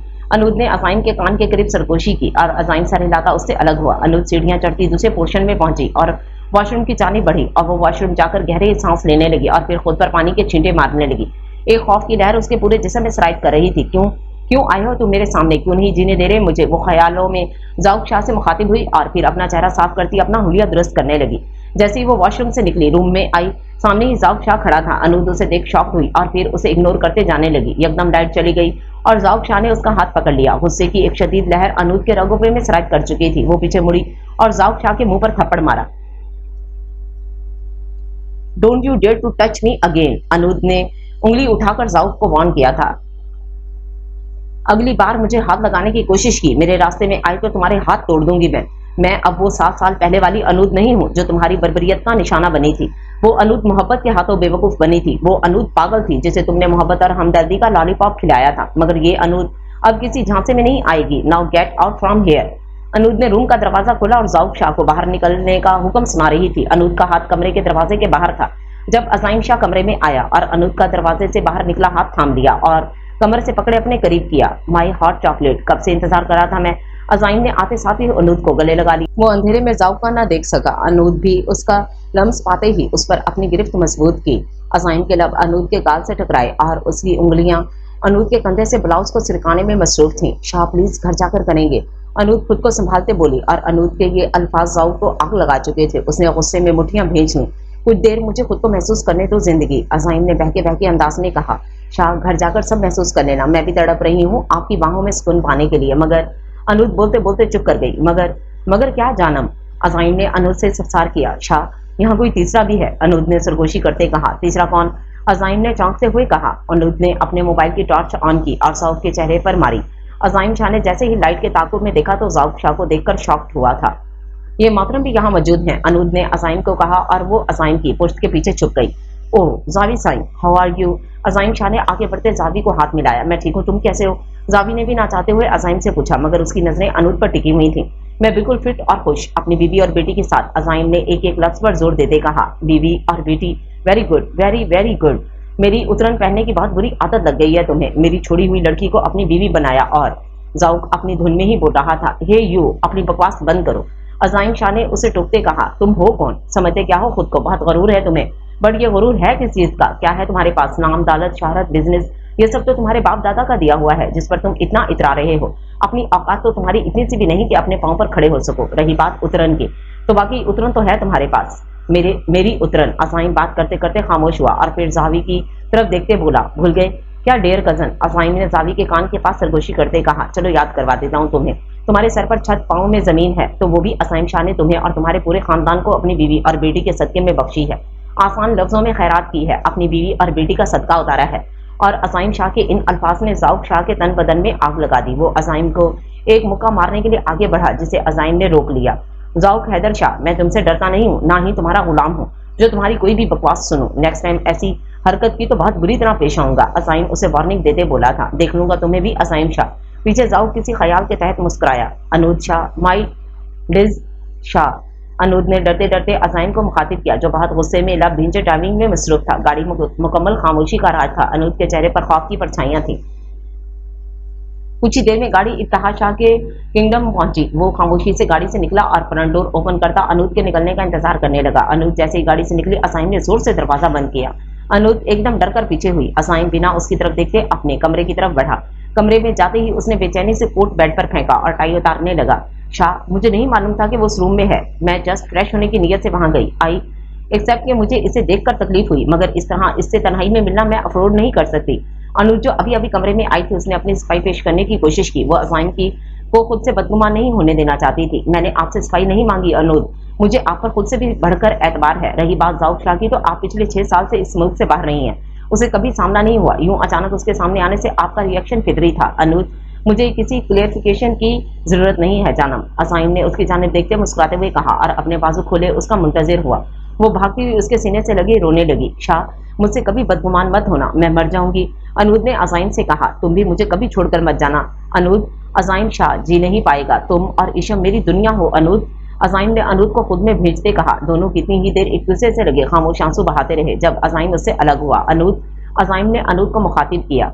मुझे 2 दिन के लिए लाहौर जाना है, एक बिजनेस मीटिंग के लिए। सुबह 6 बजे की फ्लाइट है, मुझे जल्दी जागना है, इसलिए सोने लगा हूँ। वो अनूद से नजर चुराते बोला। मगर शाह, अनूद कुछ कहते कहते खामोशी। मेरी जान, जब तुम इजी होगी तब कर लेंगे।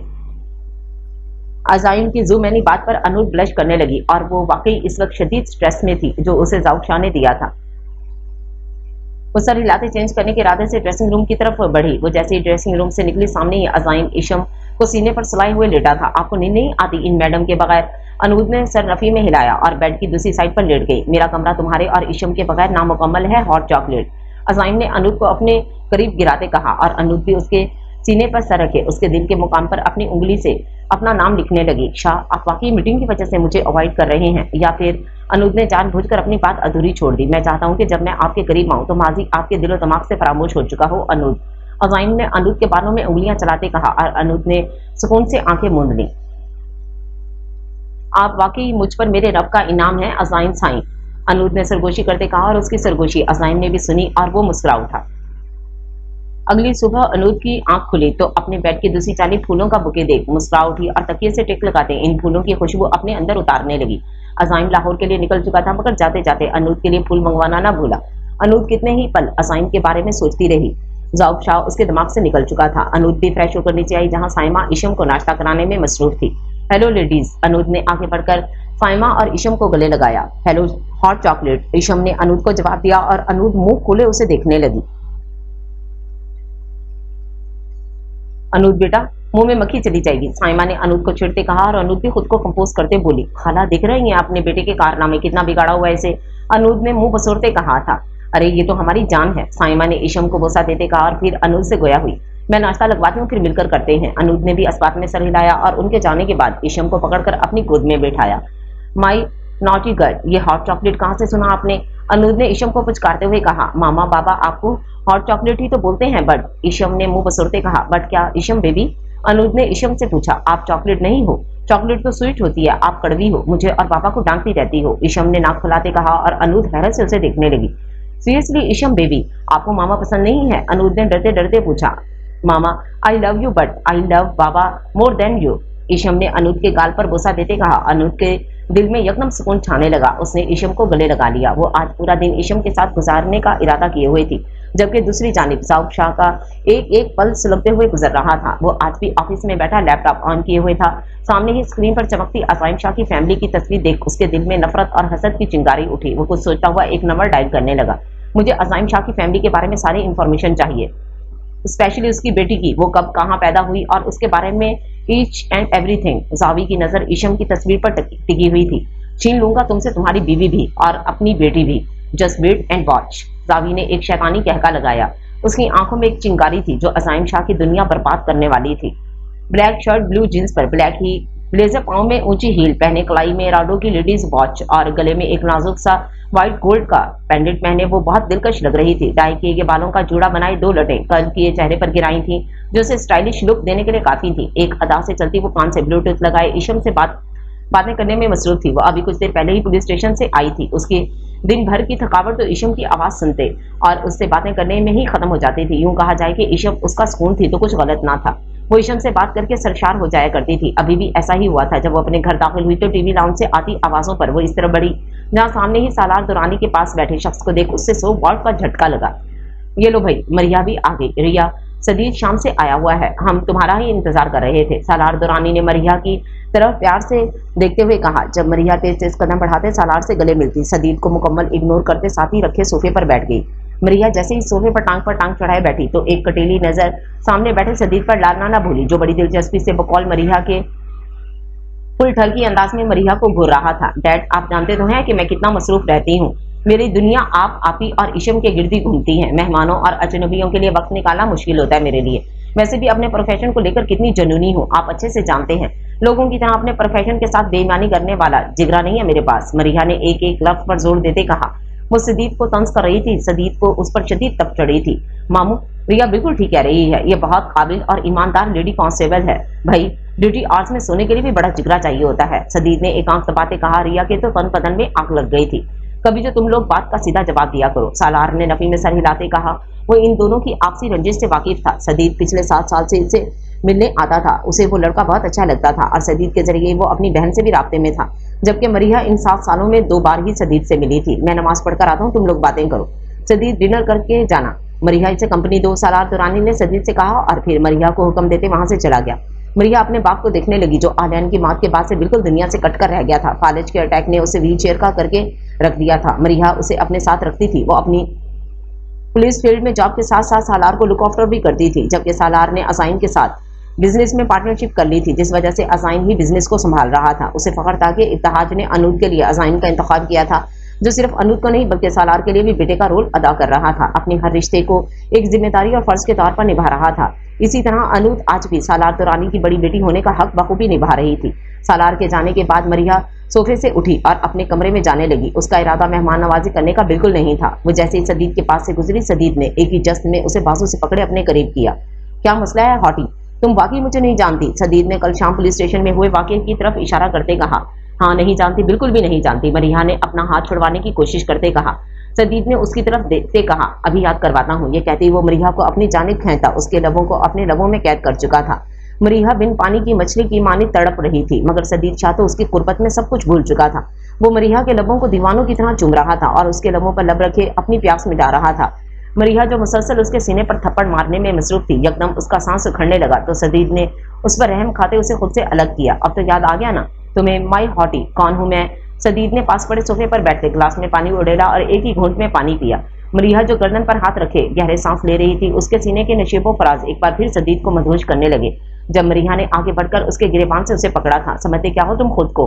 मर्द हो, ताकतवर हो, अपनी हवस मुझ पर उड़ेलकर मुझे काबू कर लोगे? तो सुनो सदीद हैदर शाह, मैं भी मरिया सालार दुरानी हूँ। मैं किसी के बाप से भी नहीं डरती। हाँ, नहीं जानती मैं तुम्हें, कोई ताल्लुक नहीं मेरा तुमसे। जिस सदीद शाह को मैं जानती थी वो वैसा नहीं था जैसे तुम आज हो, मरिया ने सदीद की तरफ इशारा करते कहा। जिस सदीद से मैं मिली थी ना, उसे जानियों से नफरत थी। तुम जिस लड़के के वकील बनकर आए थे ना, वो जानी था, जाने कितनी लड़कियों की इज्जतों का लुटेरा। तुम तो बड़ी बड़ी बातें करते थे, मैं पावर में आऊंगा तो यूं चेंज लाऊंगा। किधर गए वो दावे? सब खोखले थे, झूठ था, फरेब था, जो तुम मुझे देते रहे, जो तुम खुद को देते रहे। वेल, तुम क्यों जानियों के अंगेज एक्शन लोगे? तुम्हारा तो बाप भी जानी और दोनों भाई भी जानी। सदीद हैदर शाह का हाथ उठ गया था। मरिया अपने गाल पर हाथ रखे बेयकीनी से उसे देखने लगी। मुझे बिल्कुल भी अफसोस नहीं हो रहा सदीद शाह, तुम्हारी इस हरकत पर। मर्द अपनी ताकत औरत पर हाथ उठाकर शो करना अपना फर्ज समझता है, जबकि दरे हकीकत औरत पर हाथ उठाने वाला शख्स कुछ भी हो सकता है मगर मर्द नहीं। मरिया बोल रही थी जब सदीद ने उसका बाजू पकड़े उसका रुख अपनी जानिब किया। क्यों कर रही हो तुम मेरे साथ ऐसा रिया? 7 साल से तुम मुझे मेरे नाकर्दा गुनाह की सजा दे रही हो, क्यों कर रही हो ऐसा? सदीद शाह भी फट चुका था, उसकी हिम्मत शायद जवाब दे चुकी थी, मगर मुकाबिल में मरिया थी जिसने उसे हमेशा इस बात पर खामोशी की मार मारी थी। आज भी वो खामोश रही। जब सदीद नफी में सर हिलाता वापसी के लिए मुड़ा, मगर मरिया के अल्फाज से उसके कदम जकड़ लिए। तुम अपने बाप की हकीकत मालूम होने के बावजूद उसके किरदार पर एक लफ्ज बर्दाश्त नहीं करते सदीद शाह। मेरी माँ तो बेकसूर थी जिसे तुम्हारे बाप और दादी ने जलील और रुस्वा किया। तुम अपने बाप को जानी कहने वाले का मुंह तोड़ सकते हो, मैं अपनी माँ को बदकार कहने वालों से रिश्ता कैसे इस्तेवार कर लूं? 7 साल पहले तुमने मेरी माँ को बदकार बोला था और तुम्हारे इस एक लफ्ज की बाज़गुज़श्त आज भी मेरे कानों में सुनाई देती है। मैं तुम्हें कभी माफ नहीं करूंगी सदीद शाह। मरिया ये कहती वहां से चली गई और सदीद शाह को आज पहली बार अपनी गलती का एहसास हुआ था। वो गलती जिसे वो भूल चुका था, या फिर उसके नजदीक वो कोई गलती थी ही नहीं। अनूद बेड पर लेटी ईशम के बालों में उंगलियां चला रही थी कि उसकी नजर सामने दीवार पर लगी इब्तिहाज शाह की तस्वीर पर टिकी हुई थी। साथ ही अज़ाइम की तस्वीर थी। वो दोनों एक दूसरे की कार्बन कॉपी थे। Hello beautiful queen and princess, एक गंभीर मर्दाना आवाज उसके कान से टकराई। बाबा आ गए। ईशम की पुकार पर उसने सर उठाकर देखा, सामने ही अज़ाइम शाह अपनी सहर अंगेज शख्सियत का जादू चलाता इन दोनों की जानिब आ रहा था। अनूद बेड से उठी। अज़ाइम ने आगे बढ़ते ईशम को गले लगाया और कितनी ही देर ईशम को महसूस करता रहा, और फिर अपनी जानिब देखती अनूद की तरफ बढ़ा और उसे पेशानी पर बोसा दिया। आप तो कल आने वाले थे ना? अनूद ने आगे बढ़ते उसे गले लगाते सवाल किया। बिल्कुल कल आने वाला था, मगर काम जल्दी निपटा लिया, सो कल के बजाय आज ही आ गया। अज़ाइम शाह तफसील से बताता हुआ काउच पर जाकर बैठा। अनूद भी बेड से उठी और अज़ाइम की चप्पल उठाकर उसके सामने रखे। वो अज़ाइम के कपड़े जूते खुद ही सेट करके रखती थी। अज़ाइम ने उसे कई बार मना किया था, मुझे आपका काम करके सुकून मिलता है अज़ाइम। हर बार अनूद उसे ये कहकर खामोश करवाती थी। आज भी अनूद उसके कपड़े निकालकर बेड पर रख चुकी थी। अज़ाइम ने मुस्कुराती नजरों से उसे देखा। कल आउटिंग पर चलेंगे अपने फार्म हाउस, अज़ाइम ने अनूद से कहा। ओके। अनूद ने भी इस्बात में सर हिलाया। अज़ाइम फ्रेश होने के लिए वॉशरूम चला गया। कमरे में आते ही मरिया खुद को रिलैक्स करने लगी। समझता क्या है ये खुद को, जब चाहे मुझ पर अपना रूप झाड़ेगा, ब्लडी बास्टर्ड। मेरी माँ का मुझे में ये भी इसका बाप थी। रिया खुद से बुड़बड़ाती रही और फिर अपने ड्रॉर से एक फोटो फ्रेम निकालकर उसे देखने लगी। कितार दर कितार आंसू उसके चेहरे पर चमकने लगे। The desire. कमरे में आते ही मरिया खुद को रिलैक्स करने लगी। समझता क्या है ये खुद को, जब चाहे मुझ पर अपना रूप झाड़ेगा, ब्लडी बास्टर्ड। The desire. क्यों चले गए आप? ऐसे भी करता है कोई? मुझे जीना सिखाकर खुद जिंदगी से हार गए आप। मुझे दुनिया से कदम मिलाकर चलना सिखाकर राह में ही छोड़ गए आप। मैं आज तक अपने और आपके बीच इस रिश्ते को नाम नहीं दे सकी। आप ना तो मेरी मोहब्बत है, ना ही मेरा इश्क। आप मेरे डिजायर थे। आई जी इब्तिहाज शाह। डिजायर, वो डिजायर जो मुझे किसी तीसरे का होने नहीं देती। अपने डिजायर के बगैर जीना भी कोई जीना होता है, मगर देखे ना, जी रही हूं मैं आपके बगैर। मरिया इब्तिहाज की तस्वीर सामने रखे उससे बातें करने लगी। आपको पता है आज वो ठरकी आया था? हाँ, वही ठरकी, आपका भतीजा। आपने मेरे लिए उसे चुना। बहुत जुल्म किया मेरे साथ। मैं इस ठरकी के साथ नहीं रह सकती जिसने मेरी माँ को बदकार कहा। उसके बाप ने मेरी माँ का कत्ल किया। मैं उस शख्स से, उसके खानदान से नफरत करती हूँ। सुना आपने? मरिया इब्तिहाज की तस्वीर वापस रखते फर्श पर बैठे रोने लगी। आनैन की डेथ के बाद उसे संभालने वाला इब्तिहाज शाह था। उसने सालार और मरिया को इमोशनली सपोर्ट किया था। मरिया ने पुलिस फोर्स भी उसी के कहने पर ज्वाइन की थी, मगर इब्तिहाज की अचानक मौत ने उसे फिर से तन्हा कर दिया था। वो इब्तिहाज शाह की अचानक मौत पर शौक थी। इब्तिहाज की मौत के बाद उसकी जिंदगी बदल गई थी। मरिया अब पहले वाली चंचल सी मरिया नहीं रही थी। वो खुद को अपने प्रोफेशन और अपने बाप बहन भांजी की तक महदूद कर चुकी थी। अनूद से डेली फोन पर बात करना, ईशम के साथ वक्त गुजारना, बस यही उसके 7 साल जिंदगी का मामूल था। बिल्कुल पानी की तरह ठहराव था उसकी जिंदगी में, और अब इस ठहराव में सदीद शाह ने कंकर मारकर हलचल मचा दी थी। वो 7 साल में कितनी बार सालार से मिलने आया, मगर हर बार उसके आने से पहले मरिया घर से चली जाती। वो सदीद शाह का सामना नहीं करना चाहती थी, मगर किस्मत की सतम जरीफी ये थी कि सदीद शाह उसे पुलिस स्टेशन में मिला था। जाने अब कहानी किस मोड़ जाने वाली थी। वो अपने चेहरे से आंसू साफ करती, खुद को रिलैक्स करती, ईशम से बातें करने लगी, क्योंकि ये मासूम सी लड़की ही इन सबकी जिंदगियों में बाइसे सुकून और रौनक थी। ब्लैक शर्ट, ब्लू जींस और ब्लैक ही लेदर बूट्स पहने लाइट मेकअप में अनूद बहुत हसीन लग रही थी। अज़ाइम शाह ने भी ब्लैक शर्ट और ब्लू जींस पहन रखी थी। दोनों फार्म हाउस आए थे, काफी देर से इधर उधर चक्कर लगा रहे थे। ईशम आती तो बहुत मजा आता ना? अज़ाइम अनूद की तरफ देखते बोला। जी, ईशम आती तो आप दोनों मुझे भूल जाते, अनूद ने अज़ाइम को आंखें दिखाते कहा। उसकी बात सुनकर अज़ाइम ने कहका लगाया, सीरियसली हॉट चॉकलेट, कितना जलती हैं आप मेरी कैंडी से। अज़ाइम ने अनूद को छेड़ते हुए कहा। ईशम की तबीयत खराबी की वजह से वो उसे साइमा के पास घर छोड़ आए थे। ज़ाइम, चले ना राइडिंग करते हैं। अनूद की नजर जैसे ही अस्तबल में खड़े घोड़ों पर पड़ी तो अज़ाइम से राइडिंग की फरमाइश करने लगी। अज़ाइम भी उसकी फरमाइश पर मुस्कुराया और बिना बोले उसका हाथ थामे घोड़े की जाने बढ़ा, मगर एक शख्स को घोड़े के पास खड़े देख दोनों हैरान हुए और फिर नजरअंदाज करते आगे बढ़े। अरे वाओ डियर कजन्स, तुम दोनों यहाँ? जाने क्यों किस्मत बार बार हमें मिलवाती है। हम 3 दिन में दूसरी बार मिल रहे हैं। ज़ाउक शाह की आवाज पर दोनों के कदम थम गए और वो उसे हैरत से देखने लगे। ज़ाउक शाह रेड ट्राउजर शर्ट और ब्लैक जींस पहने, डार्क ग्लासेस लगाए, इन दोनों को देख रहा था। पता नहीं इसमें किस्मत का कसूर है या फिर तुम्हारी नीयत का, अज़ाइम ने तंजिया लहजा अपनाया। सीरियसली अज़ाइम साईं, किस्मत के खेल में नीयत का क्या लेना देना? वैसे भी नीयत तो ये कहती है कि जो दशरथ में नहीं उसे जीत लो। ज़ाउक की नजरें मुसलसल अनूद के चेहरे पर टिकी हुई थी। खैर काफी टाइम हो गया, रेस नहीं लगाई हमने। उसे पूरे फॉर्म का एक चक्कर लगाते हैं, जो जीता उसे हारने वाला मुंह मांगा इनाम देगा। क्या कहते हो? जावी ने अज़ाइम की जानिब देखते कहा। मुझे तुम्हारे साथ रेस लगाने का बिल्कुल शौक नहीं है जावी साईं, अज़ाइम ने एक एक लफ्ज़ से बातें कहा। डर गए? जावी ने उसका मजाक उड़ाते कहा। मुझे ये छिछोरापन बिल्कुल भी पसंद नहीं है जावी, अज़ाइम ने जावी को जवाब दिया। पता नहीं लोग अपनी नाकामियों को कवर करने के लिए छिछोरेपन का नाम क्यों देते हैं। जाउब ने गोया मजाक उड़ाते कहा, ठीक है, लेट्स हैव अ रेस। अज़ाइम ने उसका चैलेंज एक्सेप्ट करते कहा और फिर दोनों अपने अपने घोड़ों की जानिब बढ़े। रेस शुरू हो चुकी थी। अज़ाइम का घोड़ा जावी के घोड़े को क्रॉस कर चुका था जब जावी ने रास्ते में अपना घोड़ा वापस मोड़ा और दूर खड़ी अनूद की जानिब दौड़ाया। कुछ ही देर में वह अनूद के सामने खड़ा था। अनूद उसे देखते ही नफरत से मुंह मोड़ चुकी थी। दिलबर साईं, प्लीज मेरी बात सुनो, जावी ने नम लहजे में उसे मुखातिब किया। पहली बात, मेरा नाम मिसेस अनूद अज़ाइम शाह है। दूसरी बात, मुझे तुम्हारी कोई बात नहीं सुननी और ना ही मेरा तुमसे कोई लेना देना है। For God sake leave me alone. Anood फट पड़ी जब अज़ाइम वहीं पीछे आकर खड़ा हुआ। अनूद ने उसे देखा तो डर गई और उसके चेहरे का खौफ जावी की नजरों से भी मख्फी ना रहा। अरे अज़ाइम, कांग्रेचुलेशंस, तुम जीत गए। जावी ने खुद को कंपोज करते कहा, तुम्हारी कमजोरियों ने तुम्हें वाकई छिछोरा बना दिया है जावी साईं। तुम एक लड़की के चेहरे पर अपने लिए बेजारी तक नहीं देख पा रहे। जब वो तुमसे बात ही नहीं करना चाहती तो फिर उसे टॉर्चर क्यों कर रहे हो। अज़ाइम एक मुस्कुराहट जावी की तरफ उछाली और जावी ने मुठ्ठियां भेज ली। खैर, गेम के असूल के मुताबिक जो मांगोगी तुम्हें अब वही करना होगा। अज़ाइम ने एक एक लफ्ज पर जोर देते कहा, मांगो, क्या मांगते हो। जाउब की नजरें अभी तक अनूद पर टिकी हुई थी। लीव अस अलोन, हमें अकेला छोड़ दो, हमारी जिंदगी से दूर चले जाओ। अज़ाइम की बात सुनकर जावी ने लब भेज लिया और फिर बिना कुछ बोले वहां से चला गया।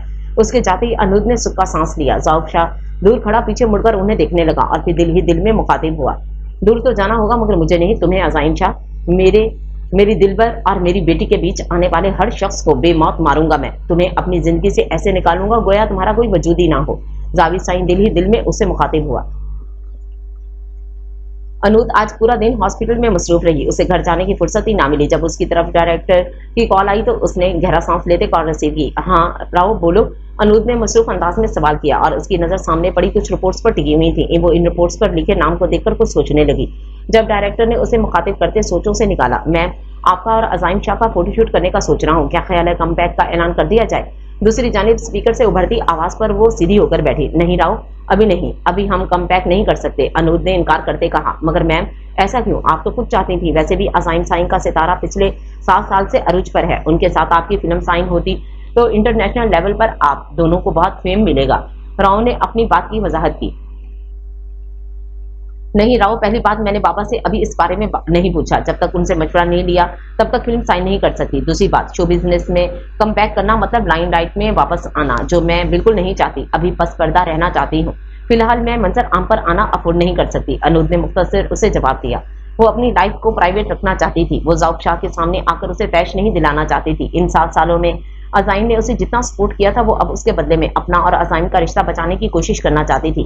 मगर वो नहीं जानती थी कि वो जो रिश्ता किसी को बद्दुआ और किसी की बदनजर की जद में आ जाए, वो बद्दुआ और बदनजर इस रिश्ते का चाम खराब कर देती है। वो फोन बंद करके कितनी देर कुछ सोती रही। जब नर्स के आने पर उससे मुखातिब हुई, इस पेशेंट को अंदर भेजो। अनूद ने एक रिपोर्ट उठाकर उस पर लिखे नाम को हाईलाइट किया, अबरीश शाह। कुछ ही देर में अबरीश उसके सामने थी। कैसी हो डोल? अबरीश ने आगे बढ़ते खुशदिली से अनूद को गले लगाया। मैं ठीक हूँ अबरीश, तुम सुनाओ। अबरीश काफी देर तक उसके गले लगी रही और फिर उससे अलग होते बोली, बस तबीयत गड़बड़ है काफी दिनों से। तुम जानती हो डोल, मुझे तुमसे इब्तिहाज सर की खुशबू आती है। अबरीश की बात सुनकर अनूद के चेहरे पर कर्क फैला, मगर वो खुद को कंपोज करते उससे बोली, तुम्हारी पापा के साथ अच्छी अंडरस्टैंडिंग थी ना? पापा अक्सर तुम्हारा जिक्र करते रहते थे। अनूद की बात पर अबरीश मुस्कुराई। तुम जानती हो मैं इस दुनिया में आने वाली थी जब सामिया शाह ने मेरे पापा को मार दिया। मुझसे बड़ी मेरी 2 बहनें थी। मैं जब दुनिया में आई तो सबसे पहले इब्तिहाज शाह सर का चेहरा देखा था। उन्होंने मेरी और मेरी बहनों की जिंदगी में फादर फिगर को कंप्लीट किया था, बल्कि हमें कभी पापा की कमी महसूस ही नहीं हुई। मैं आज जो भी हूँ सिर्फ इब्तिहाज शाह की वजह से हूँ। उन्होंने मुझे सिखाया कि दुनिया से नजर मिलाकर कैसे जीना है। उन्होंने मुझे बताया कि अकेली लड़की बिना किसी सहारे के कैसे सरवाइव करती है। मगर हाय ये मोहब्बत, बातें करते करते अबरीश सिसकने लगी। अबरीश की आंखों के सामने जाउब शाह का चेहरा जगमगाया। अनूद ने आगे बढ़ते उसे तसल्ली दी, रिलैक्स अबरीश, ये मोहब्बत बेरहम होती है अनूद। अगर किसी बेकदरे से मोहब्बत हो जाए तो जान का रुख बन जाती है। मैं अच्छी खासी बहादुर लड़की थी, मगर इस कमबख्त मोहब्बत ने किसी का कैदी बना दिया मुझे कि हर सदबुद खो बैठी हूँ मैं। अबरीश ने नम लहजे में कहा तो अनूद ने उसे गले लगा लिया। फिर दोनों कितनी ही देर एक दूसरे से बातें करने लगी। अबरीश, तुम अपने हबी और इनलाज से कब मिलवाओगी? अनूद ने अबरीश से सवाल किया और अबरीश के चेहरे का रंग फक हो चुका था और फिर खुद को कंपोज करते बोली, जल्द ही। अबरीश ने मुस्कुराते हुए अनूद से कहा और वो वाकई अब तंग आ चुकी थी। वो अपने और जाउब शाह के रिश्ते को सारी दुनिया के सामने एक्सपोज करना चाहती थी, मगर जाउब शाह के रद्द-ए-अमल का सोचकर उसके तमाम इरादे खाक में मिल जाते थे। उसके फ्रेंड सर्कल और पुलिस को जस्ट इतना इल्म था कि अबरीश ने शादी की है, किससे की है, ये सवालिया निशान था। उसके शौहर और ससुराल के बारे में अबरीश ने मख्फी कर रखा था। कुछ अबरीश का मिजाज ऐसा था कि वो किसी को अपनी पर्सनल में इंटरफेयर करने की इजाजत नहीं देती थी। उसे आज भी याद था जब इब्तिहाज को उसके निकाह का इल्म हुआ था और उससे बहुत खफा हुआ था। वो ज़ौक से बात करना चाहता था, मगर इससे पहले ही मौत का फरिश्ता इब्तिहाज को उसके अपनों से दूर ले गया। ईशम कैसी है? अबरीश ने बात बदलते कहा और ईशम का नाम सुनते ही अनूद के लब मुस्कुरा उठे। बहुत बिगड़ गई है, अनूद ने हंसते हुए कहा। अबरीश वहीं अनूद के साथ बातें करते करते अपनी भी मुस्तकबिल का लाहेअमल तैयार करने लगी। अनूद जैसे ही घर पहुंची तो ड्राइंग रूम से मलका एक कमरे में आने वाली आवाजों को सुनकर अपने कदम उस तरफ बढ़ा चुकी थी। रूम का दरवाजा खोलते ही सामने ही स्नोकर खेलते अज़ाइम शाह पर उसकी नजर पड़ी और दूसरी जानिब स्नोकर पर झुके सदीद पर पड़ी तो वो मुस्कुराती हुई सदीद से मुखातिब हुई। Wow Sadeed, what a beautiful surprise, तुम कब आए? अनूद ने आगे बढ़ते सदीद को हक किया। 26 साल पहले, सदीद ने अनूद की तरफ देखते कहका लगाते कहा। बदतमीज लड़के, मैं पूछ रही हूँ कि तुम कराची से कब आए? अनूद ने उसके कान खींचते कहा और उसे अपना ये शरारती सा कजन बहुत पसंद था। अरे भाभी प्लीज, मुझे दर्द हो रहा है। खैर मैं कुछ दिन पहले आया हूँ, सदीद ने एक्टिंग करते कहा, गोया उसे बहुत दर्द हो रहा हो। अनूद नफी में सर हिलाते बोली, इस साल बेस्ट एक्टिंग का ऑस्कर तुम्हें मिलना चाहिए। अनूद ने एक पंच उसके कंधे पे मारा। अरे नहीं भाभी, बड़े भैया है ना, खूबसूरती, टैलेंट और अदाकारी, बल्कि एक काबिल तरीन मेहनती शख्स का ऑस्कर भी इन्हीं को मिलना चाहिए। सदीद ने हंसते हुए असाइन के कंधे पे हाथ रखा। बेस्ट फादर का अवार्ड भी इन्हीं जनाब को जाता है, इतना बिगाड़ा हुआ है इन्होंने अपनी प्रिंसेस को। अनूद ने अजाइन की तरफ देखते चिढ़ते हुए कहा। सीरियसली भाभी, वो तो रौनक है हमारी। सदीद ने भी ईशम का ख्याल जहन में लाते अनूद से कहा। अजाइन जो स्नोकर क्यों हाथ में थामे गौर से स्नोकर की तरफ देख रहा था, इन दोनों को टुकते बोला। सदीद शाह, पहले गेम खेल लो फिर बातें करना। उफ, बातों बातों में भूल गया मैं स्नोकर खेल रहा हूँ, सदीद ने हंसते हुए कहा। ये मौसूफ मेरे साथ शर्त लगाकर बैठे हैं, जबकि अच्छे से जानते हैं मुझसे जीत नहीं सकते। अजाइम ने अनूद की तरफ मुस्कुराते देखकर कहा। अनूद भी धीमा सा मुस्कुराती पास ही रखे सोफे पर बैठ गई और बोली, सदीद सुन रहे हो, रिजल्ट जानते भी हो, फिर भी शर्त लगाने का सवाल नहीं बनता। जी भाभी बिल्कुल, मैं इनकी तरह खपती नहीं हूँ। सदीद ने भी क्यूस एक टेबल पर रखते सोफे पर बैठ गया था। अजाइम शाह उसके गिव अप करने पर कंधे उचकाता अनूद के पास बैठ गया था। फिर तीनों आपस में बातें करने लगे जब सदीद ने अचानक से अनूद से सवाल किया, भाभी इल्तिफात कैसी है, कोई रिकवरी के चांसेस हैं? वो ठीक हो जाएगी सदीद, अनूद के बजाय असाइन ने मुख्तसर जवाब दिया और अपना हाथ अनूद के कांपते हाथों पर रखा। अनूद के हाथ की लर्जिश को सदीद ने भी महसूस किया था, मगर वो नजरअंदाज करता दरवाजे के पास खड़ी ईशम को उठाने के लिए लपका। हे माय बेबी डॉल, सदीद ने ईशम को गोद में लेना चाहा, मगर वो उसे नजरअंदाज करती अजाइन की तरफ लपकी। अजाइन ने ईशम को खुद में भेज लिया। मैं बाबा की डोल हूँ चाचू, क्यों? हॉट चॉकलेट, एम आई राइट? ईशम ने जुबान बाहर निकालकर अनूद और सदीद को चिढ़ाया। अरे ये हॉट चॉकलेट कौन है? सदीद ने भी दिलचस्पी से पूछा। मामा बाबा की हॉट चॉकलेट हैं और मैं कैंडी। ईशम ने भी सदीद को तफसील से बताया। उसकी बात सुनकर अनूद ब्लश करने लगी और फिर गुस्से से अजाइन और ईशम को देखते वहां से वॉकआउट कर गई, मगर जाते जाते अजाइन का कहके की गूंज तक उसे सुनाई दी थी। सदीद शाह अजाइन की इस जलतरंग हंसी पर दिल ही दिल में उसे दुआ देने लगा। ये मंजर शाह ग्रुप ऑफ इंडस्ट्री की लॉबी का है, जहां कुछ देर पहले ही एक लड़की ब्लैक अबाया पहनकर आई थी। मुझे ज़ौक हैदर शाह से मिलना है।